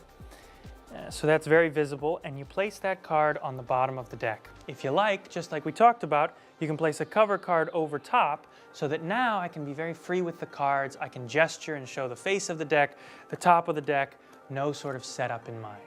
Now, force begins the same way. I bevel the cards to the right with my left fingers. I pull a few cards in so that they're concealed under the deck. And with them concealed underneath the pack, I can deal through the cards, getting rid first of my cover card, and then all of the cards on the bottom of the deck, all the time retaining Rachel's card in secret. So we ask Rachel to go through the cards. When she wants to call stop, when she gets a feeling that that's her card, she stops you, and she does. And I say, hold out your hand, and that little bit of misdirection, that little task, hold out your hand, is all the cover you need to reach under the deck, pull out Rachel's card, hand it to her. Now you can recap the situation, explain that every card has a name. Name of this card is King of Spades. Name of that card is Jack of Clubs. What's the name of the card you have? And she'll look at the card, discover her own name, and that's a card effect that happens in the moment. Her card, her name. I'm very interested in the idea of what some people call total recall or subconscious memory, because we perceive everything, absolutely everything. Even though I'm looking at you now, I see a camera crew in my periphery, I see a computer here, I see an orange on the table. Colors, sensations, names, dates, all of this stuff is stored somewhere. We just can't recall it all the time. So for example, I'm going to show something to your subconscious memory. You see that? Yeah, just about. Just about. You got the order of the cards, you think? Yeah. Yes, but your brain did. Your brain started somewhere. Katrina, I'll try with you as well. Did you get them all? You saw them all. You may not remember them all. But I'm going to try and tap in just for a couple minutes into that moment where you can recall everything. Okay. So here's what's going to happen. You're going to take the cards in your hand. And if you think, without looking, if you think that one was a red card, I want you to deal it here. If you think it's a black card, I want you to deal it there. Okay. So go ahead, one by one. Just go through about half the cards. You think that one's black. Yeah. You think that one's red. You think that one's red. You think that's black, black, red, red, red. Wait, you think this is red? Oh, she's right. She's okay. I'll leave you alone. Your subconscious is working just fine. I know. I was good at this. I know. Right. Black. Okay. Yeah. Black, keep going. Black, red, black, red, black. You've got almost like a dance to this as you go. That's cool. That's very cool. You need theme music. Yeah. Black, red. Do a couple more. Red, red. That's good. Okay. All right. So you think these are black, and you think these are red. Yep. So let's pass it to Katrine now. Katrine, you take the cards. Okay. And you're going to do the same thing, but just so we show where Diane left off and you're starting, I'm going to have you deal red cards here and black cards here, okay? So go ahead and deal. Don't think too much about it, just let your subconscious flow. Okay. Yeah. So red here, black there. Yeah, you can sit on her lap if you want. We'll permit that. Better for my back. Right? So Get red, black, black, black, red. Gotta get a feel for it. It's a red. really buying into this. Red. That's good. Black. But you think this is black? Oh my, okay, whatever. I'm not going to interrupt anymore because they're doing just fine. Yeah. Red, red, black. Interesting, okay. Red, black, red, red, black. Maybe it's like too much on it. No, no, no. You don't have to make them even. You just have to do it as you think. Black, black, red, red, All right. black, red, red. Now here's the thing. If you made less than 10 errors, they say that would be statistically significant. Let's see how you did. Go ahead. Show the camera how you did. Pick them up. Show. Okay. Whoa. Absolutely perfect. Yeah. Show the camera. You guys got every single one absolutely right. Don't That is amazing. only use your powers for good. Don't tell anybody how you did it. Thank you. Move over, we got yours. Right. Wow, that's amazing. All right. I'm quite impressed with myself. Magicians consider Out of This World to be one of the best card tricks ever created, and I heartily agree. This is one of my favorite effects to perform. There's a simple setup involved, and that is separating the colors, black and red. And that's it. That's your only setup. It doesn't matter what the specific order is, just separate them black and red. And in the book, I talk about a really great shuffle that preserves this order. Let me take you through that right now. All that happens is you're going to shuffle overhand style normally, taking small groups of cards. And when you feel yourself get near the middle, you start taking cards singly. So you continue shuffling singly until you're sure you're past the halfway point, and then you shuffle off again normally. What that does is it transposes where the reds and the blacks were originally situated, but it keeps your color separation intact. All right, now down to the trick. You present the deck of cards and you offer a feat in superhuman subconscious memory. You show them a little glimpse of the deck, not enough to see reds and blacks, but just a glimpse.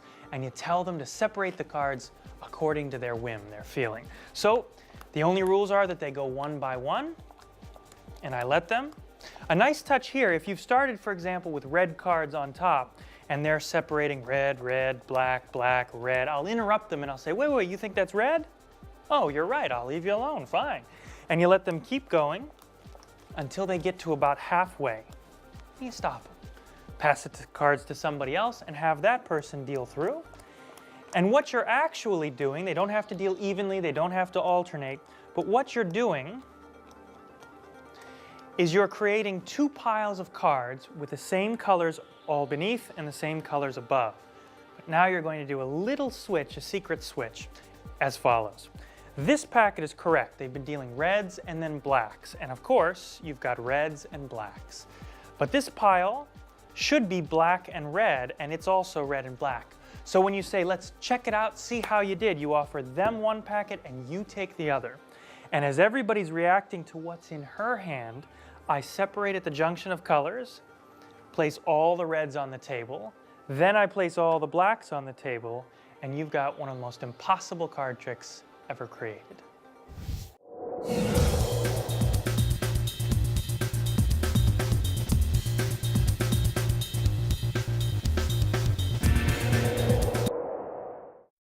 Being a magician means thinking like a magician, and this means thinking all the time. You've got to customize your shows so that they feel unique to the people you're doing them for.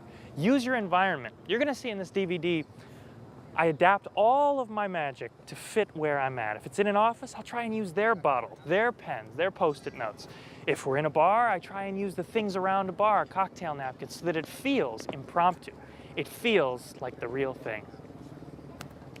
So say you're asked to do an effect, totally impromptu, no setup. This is one of my favorite effects to do. So you grab any paper, any pen, and it goes something like this. I'm going to make a prediction. I'm going to borrow some objects from you, but I'm going to make a prediction about one of those objects and one of you. I don't want you to see it. Yeah, I'll show the camera. I'll show you at home, but I don't want them to see.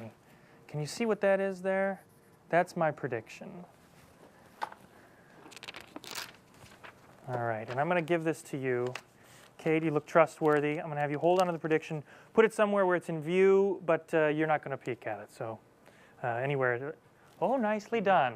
I'm having fun now. Very good. Very good.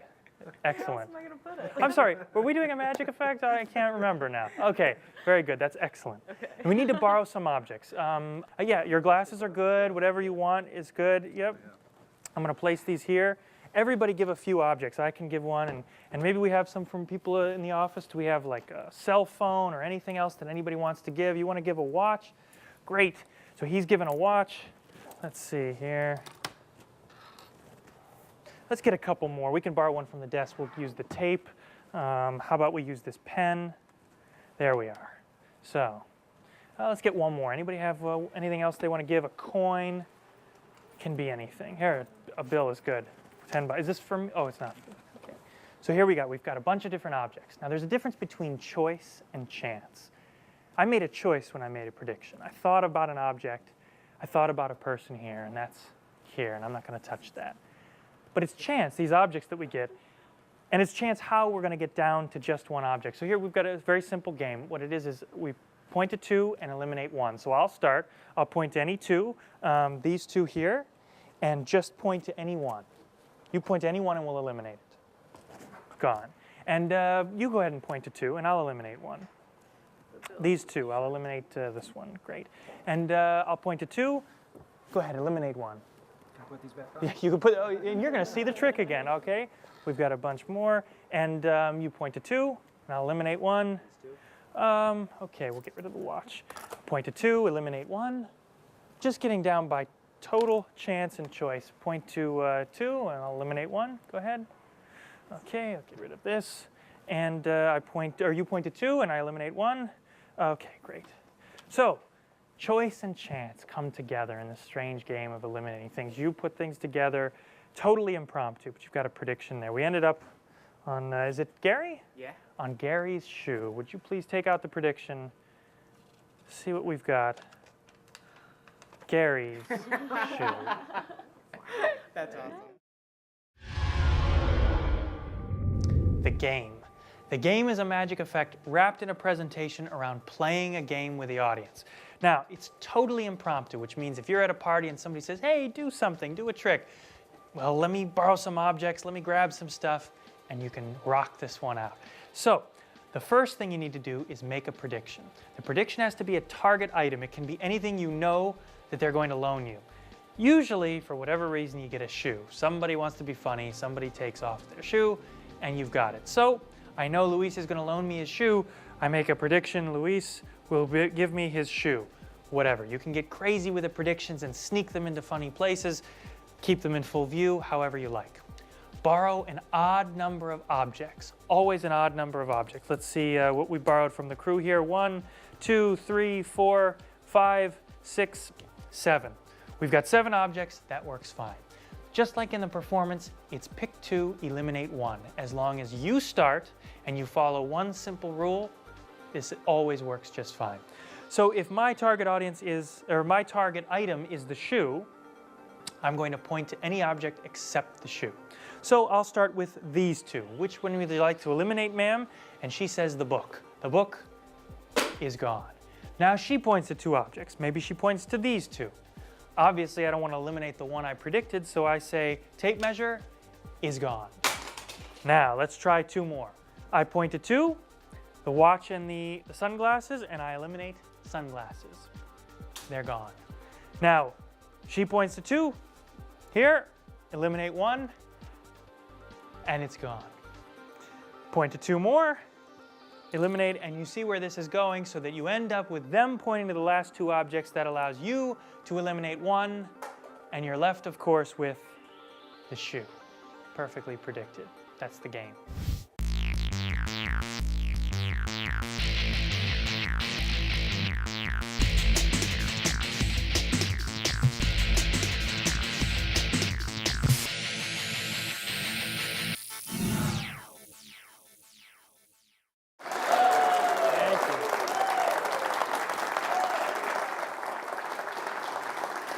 Thank you very much. Now, one of my favorite magicians in the world was a magician named Jean-Eugène Robert Houdin. And Houdin is famous for saying that a magician is really an actor playing the part of a magician, which means that this is all about acting. This is all about pretending. And I think it's time you got in on this. So I'm going to try a little game of pretend with you. I want you to pretend I've got a bag in my hand. I want you to pretend inside is a deck of cards. It's an invisible deck of cards, but it's there nonetheless. Now I'm going to throw out this invisible deck. I would like, ma'am, you to catch this deck. Here it comes. Nice catch. That's excellent. All right, I want you to shuffle up the cards, shuffle them up thoroughly. Oh, you shuffle well. You're taking this way too seriously. All right, now spread them out so you can see all the faces of the cards. Look at this, everybody. You see in the front row? You're turning around to look at invisible cards. There's nothing there. All right, now you see all the cards there, yeah? I want you to reach in with your right hand and take out any one you want. Good choice. I like that one. Show it around, everybody. Still looking.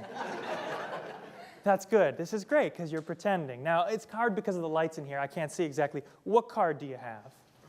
I have Ace of Spades. The Ace of Spades. That's a pretty obvious choice, but you can stay with it. You can change your mind to something obscure if you want, or you can stay with the Ace. Okay, the Eight of Spades. Eight of Spades. Now you probably think I'm trying to talk her out of the Ace. You can go back. Change your mind? Eight of Spades. Staying with the mind you have. Fine. Final answer. Take that Eight of Spades, turn it around so it's backwards in the deck. Very good. And stick it back in there. Very good. Close up all the cards. Put them back in the box. It's all just pretend. Oh, geez, I forgot the box. Here's the box. Great. All right, now take the invisible box and throw it up to me.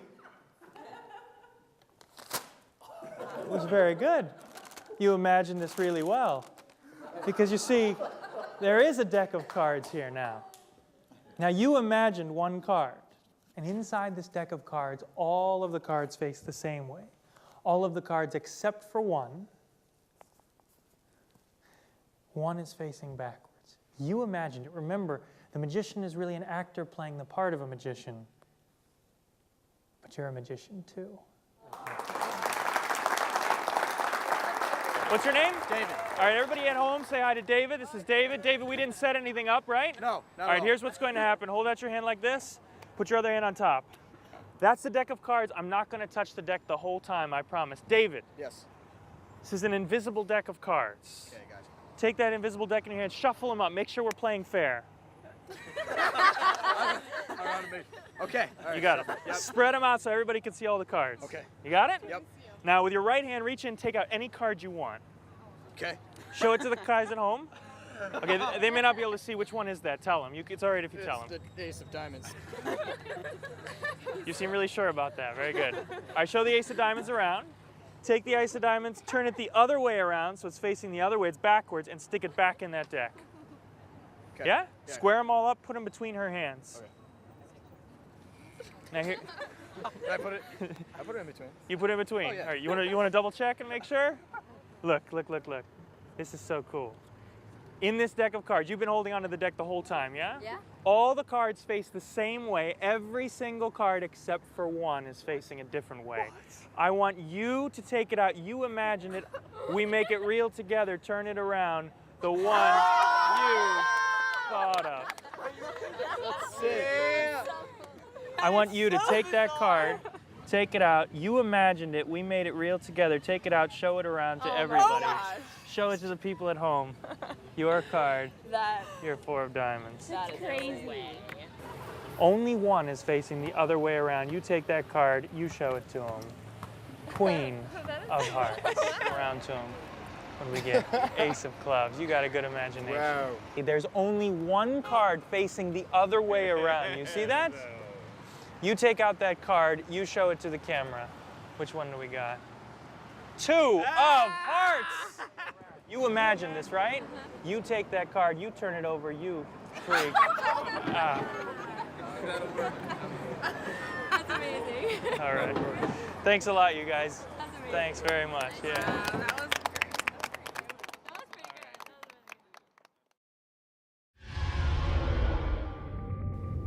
One of my favorite effects to do for a large audience or a group of, say, 10 or 12 people is what's called the invisible deck.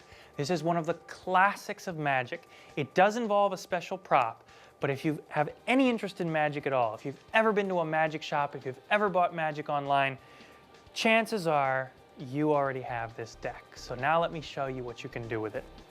It's a special deck of cards, and by the way, I talk about this in my book. I've marked this card box with just INV there, the letters INV, and that's so that I don't get in the embarrassing situation of grabbing the wrong deck for the wrong trick. So, INV tells me that this is the invisible deck effect, and we're ready to roll. Now, the deck itself is comprised of 52 cards, but in a very special configuration. On one side, you will see 26 cards, all of them odd. On the other side, you will see 26 cards, all of them even. The cards are paired together and stuck together with what they call roughing fluid. This is a chemical that's treated on the back of each card so that they stick together gently, but with just slight pressure, they will start to unfold, separate from each other. So if I press lightly, they all stay together. If I press a little bit more firmly, they separate. The cards go inside the box. Because I've marked my box INV, that's got 3 letters. That's how I remember the odd cards face the odd label. And if you're going to perform the trick on stage, you might start with this, which is a way of producing the deck you use. You just need a paper sack, fold it into thirds, and you tuck the deck into the upper third like this.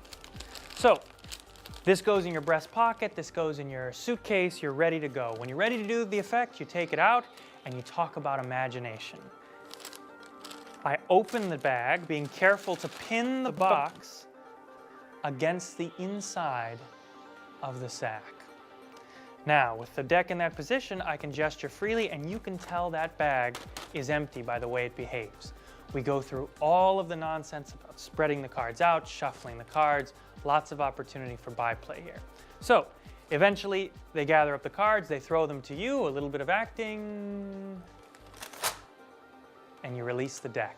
That gives you an audible and visual production. You take the deck out of the paper sack and you're ready to proceed. If they named an odd card, you open the pack with the odd cards facing you. If they named, say, 8 of spades, that's an even card, I open with the even facing me. So, I reach into the pack, I take out all the cards, and I spread through with the faces toward me, apparently with the faces toward the audience. And I simply spread through until I come to the 8 of spades. I can see the 8 of spades. You can't, but you can see lots of other face-up cards. So that when I separate that 8 of spades from the card that it's next to, you get a very interesting picture. You get a picture of all face-up cards with one face down. You build that up, you take it out, and you show them their thought-of card. And that's really a magician playing the part of an actor, playing the part of a magician.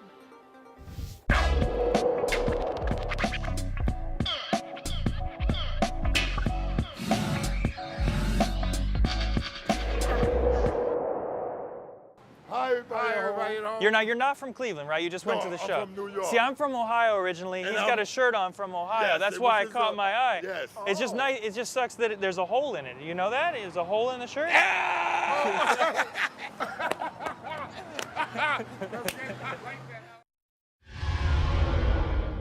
If you've ever been to a magic shop, you've probably picked up one of these. Thumb tips are a magician's best friend. They're sold all over the world in different sizes and colors. Usually they accommodate the thumb.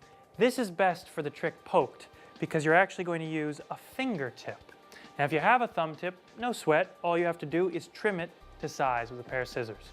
So a fingertip has a lot of uses, and this is one of the most extreme uses. What you're going to do is you're going to go up to anybody, anytime, grab a piece of their material on their shirt, take the fingertip into your left finger palm position, and all you do is poke your index finger through the material of the shirt so that it protrudes out the other side. Now, under close scrutiny, doesn't look so hot. But guess what? When you give just a little flash, steal it off again, and hand them the material, they're going to pull away and wonder where that hole went to. Now, you can grab it off the sleeve, anywhere you like, any sort of material at all. You just walk up and you say, "Oh, that's a really great shirt. I didn't know. Did you know you had a hole in it? Whoa, sorry." And you can imagine the people's surprise when they check that out, all with a fingertip.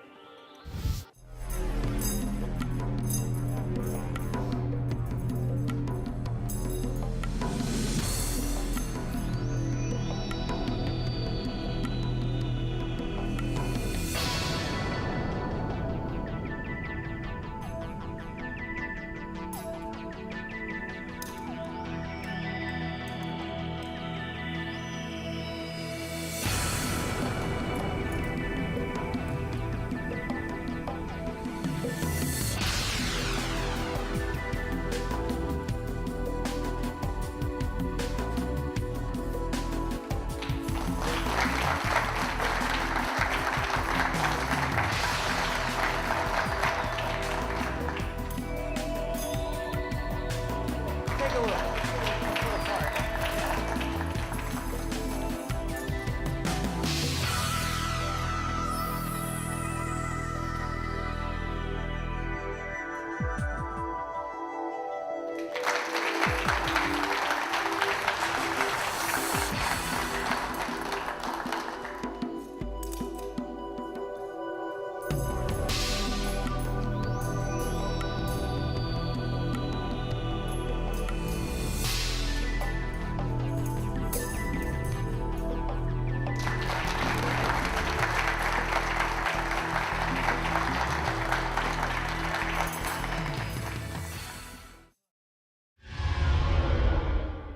Let's talk about the linking rings. This is a classic magic effect, one of my favorites. Please give it the practice it deserves. It's a wonderful trick when it's performed properly, and it can be really painful to watch if it's not done well. So I have all the faith in the world in you, and let's talk about the principle behind this effect. The rings themselves are based on several effects. In a set of linking rings, you usually get 8, but today we're just going to use 4. 2 of the rings you require come soldered together. These rings don't come apart, they are permanently linked. 2 rings in this way. Now, I have choreographed the routine in such a way that these are the 2 rings that will be passed out, so that the implication is that all the rings are permanently linked or unlinked. The routine also requires a normal ring that isn't linked on anything. And the routine also requires this. Looks like a normal ring, but this is a key ring, which means that it's got a hole, a small gap, just there. And with this little gap, you can do absolute miracles. But remember, it isn't about the secret, how it's done, it's the way you do it. And I'm going to show you a way that I think is very effective, especially when put to music on a stage. All right, so at all times, you've got to work on just concealing what we call the key ring. Transfer it to hand, get comfortable, moving, placing it here, all different locations without exposing the gap in the ring. Once you're comfortable with that, let's go through the routine. You begin with a key ring on your right, followed by the normal ring, followed by the 2 linked rings. Now we're going to do a great convincing display of all the rings separately, even though 2 are permanently linked. To do that, you put your left hand in between the rings and you simply drop them one by one. And if you do that at a reasonable pace, it looks like you're counting 1, 2, 3, 4 rings separately. You immediately take 2 rings, the 2 that are soldered together, and take them at your left elbow. You take the key ring, place it at your right elbow. Now you can show the normal ring as normal. Notice, just like a steering wheel, I run it through my fingers, place it here. Grab the key ring and do the same thing. Transfer the key ring and take the solid ring. Now we're into the routine. The first time I try it, nothing happens. The second time I try it, nothing happens. But the third time I try it, it links on. Here's how. I maneuver that key ring, the gap in the key ring, to the top of my right fist. And as I move my fists together, almost like turning a steering wheel, what happens is I allow one ring to engage the other, and I immediately separate and rub. Gives you your first link. The second link is a freebie because they're already linked. So I take the second group of rings, touch them together, pow, they link together, and you can pass them out to be examined. You can invite somebody to pull on the rings, make sure they don't come apart. To cause the rings to unlink, you're going to rock them back and forth. But as you rock them back and forth, once again, you're going to use the key ring and engage that key ring with the other ring. And as you rock, because of your distorted depth of field, you're not going to be able to tell that those rings aren't linked anymore. They seem to melt apart. Now there's a very pretty relink where you allow the rings to flip over your wrists. At this moment, the key ring is positioned here at the crotch of my right thumb. Now I can come together, allow the rings to engage, and separate again slowly, like this. Roll them off your wrist, you get a nice penetration again. Now we're into our closer. You retrieve the rings from the spectator, brush them against each other, and as the rings touch, simply allow one to penetrate through the other, here, at your right fist, and you're left with a string of all four linked for your big closer. That's a true classic of magic, the linking rings. I need you to select a card. It can be any one of these cards. So as I go through the deck like this, I just want you to put your finger inside as I riffle, okay? Right there? Take a look at that card. Go ahead, take a look. Show it to the folks at home. Perfect, put it in the deck. Now, just to show you, I want to try and cut to that card. It's about in the middle, but let's practice first. You're not actually going to cut to the card, but just cut the cards about in half. Yeah, and complete the cut. Let's see. That's a cut to the ace of spades. That's a great card, but it's not her card, right? You had the six of spades. Now make your fingers like this. Go ahead, Lauren. Very good. Then here. That's good. You feeling it? You feeling good? Cut the deck in about half.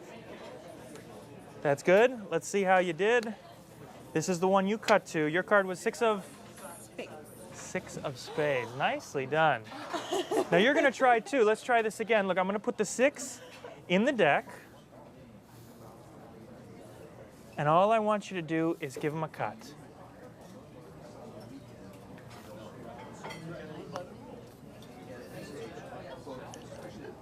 Six of spades. Pretty cool.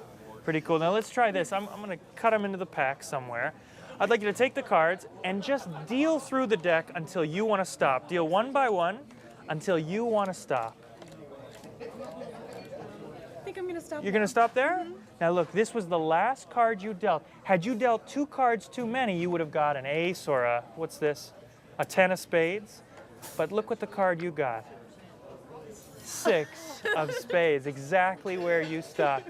Let's try this. I'm going to try and cause your card to vanish. Watch, in the deck, your card is now gone. Absolutely gone. Left the pack. Michael Jackson. Right? Goes forward. And inside the box, one card. You could have picked any card, but that's your six of spades. Now, let's try this. I'm going to try and hypnotize you to see all the cards the same way. Watch carefully. Now all the cards have become the six of spades, every single card. But we can go back to a moment when all the cards were different in the deck, like this.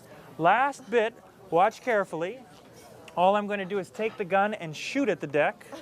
And when I shoot at the deck, one card gets scorched, looks different than all the others. That is your card, your six of spades.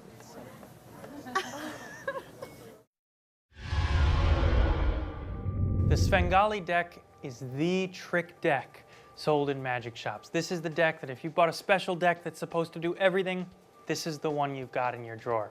But it's actually a really cool deck of cards, and there's some really fun stuff you can do with it. Let me show you a professional routine that you can use with your Svengali deck.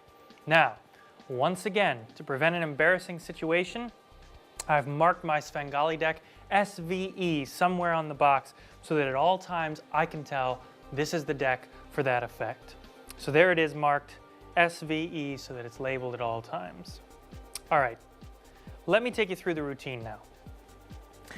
A Svengali deck is comprised of 26 normal cards and 26 duplicate cards. So in a deck like this, I've got a six of spades Svengali deck where every other card is the six of spades. But more than that, all the six of spades are short cards. They're trimmed just a little bit shorter than all the others. So that way you can do some very interesting things. If you look at a Svengali deck and you riffle the cards with the faces toward the audience, you see all different cards. You're only seeing 26 faces, but those short cards are hidden behind the big cards. Similarly, if you put a 6 of spades on the face and riffle with the backs toward the audience, you get 26, it looks like 52, 6 of spades. Now, you could spread them on the table like this.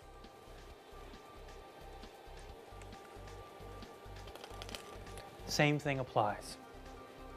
Okay, so that's a Svengali deck. We're going to begin with a 6 of spades on top and an indifferent card on the bottom. For the routine I did, you're also going to need one more thing. You're going to take one of the 6 of spades from your deck and take a lighter or some matches, and you're going to burn, scorching the back of that card. You don't want to scorch too much because you don't want the face to be affected. You just want the back of the card. And you're going to place that inside the box, face upward. Now, you can store the cards in the box. Just make sure when you take them out, you leave that card in the box at all times. Now, you can show all the cards as different if you keep the faces toward the audience. All the cards as different, and you invite someone to pick one by putting their finger into the cards as you riffle. Because of that long, short card principle, wherever they stop you is guaranteed to be the 6 of spades. So they take the 6 of spades, they cut it into the pack, and as long as you instruct them to cut from the ends, they're always going to cut so a 6 of spades is on top. So you can invite someone to cut, ta-da, the 6 is on top. If you want to show that the 6 isn't on top, all you have to do is try and grasp the card from the ends, and you get an automatic, what they call double lift. You get 2 cards as one automatically. Place that down, snap, and it becomes the 6 of spades. Now, cut the 6 into the middle, and you can invite a spectator to deal until she wants to stop. And of course, she's dealing alternating cards. Normal card, 6 of spades, normal, 6 of spades, normal, 6 of spades. She stops you. You're going to notice where the short card is, and you're going to follow it. So if she stops dealing here, I can see that that is a 6 of spades. So I say, take the next card and look at it. She looks, it's the 6 of spades, and I can say, had you stopped one card later, one card earlier, it would have been a different card. And that's all true. So now I place the tabled cards on top, and I place the 6 on top of everything, and we're set up, still alternated. Now we go into the next part. In this part, I cause the 6 of spades to disappear, which I can show that it's gone, and jump into the box. Well, that's a pretty amazing trick, but it really sets you up for what's coming ahead at the end. So I take that 6, place it onto the face of the deck, and now I offer to change all the cards into the spectator's cards. I snap, cause all the cards to change into the 6 of spades, and that's a pretty amazing effect.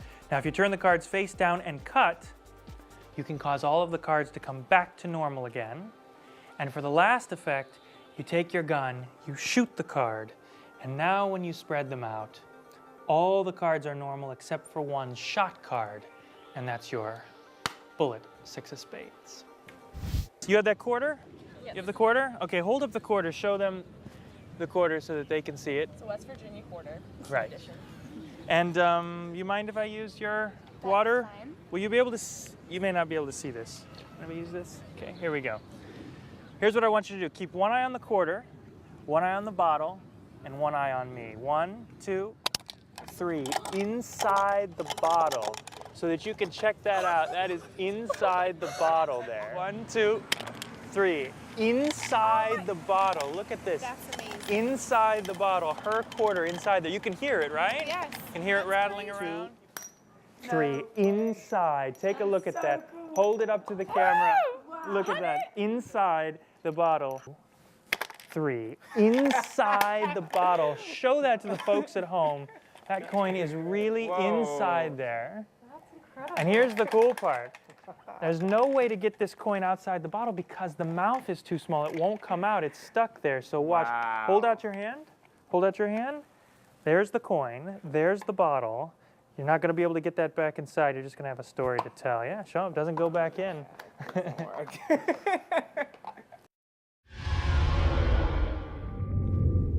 Come on. What could be better than borrowing a quarter, borrowing somebody else's coin, forcing it inside a bottle that has a neck too narrow to take the coin out.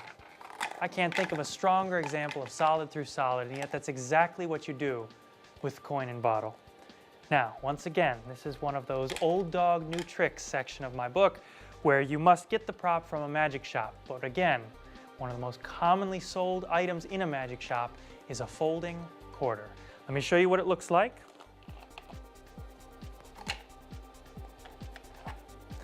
This, my friends, is a folding quarter. It looks like a normal quarter. You can inspect it right up close, but it has been laser cut in 3 pieces. These 3 pieces bend with a rubber band and allow you to place this coin in some pretty odd places, one of them being a bottle. So that's the setup. You get any bottle, preferably without a label, and you tuck this coin inside the bottle. You'll have to bend it a little bit to get inside the neck. Put the lid on, and that's your setup. Now, because that coin has a memory to be straight, you can gently turn it over and it won't fall. You don't want to shake too much because just a little bit of pressure and it'll come right out. And that's precisely what you do. So let's set this up and I'll take you through the handling. Starts off in the neck of the bottle.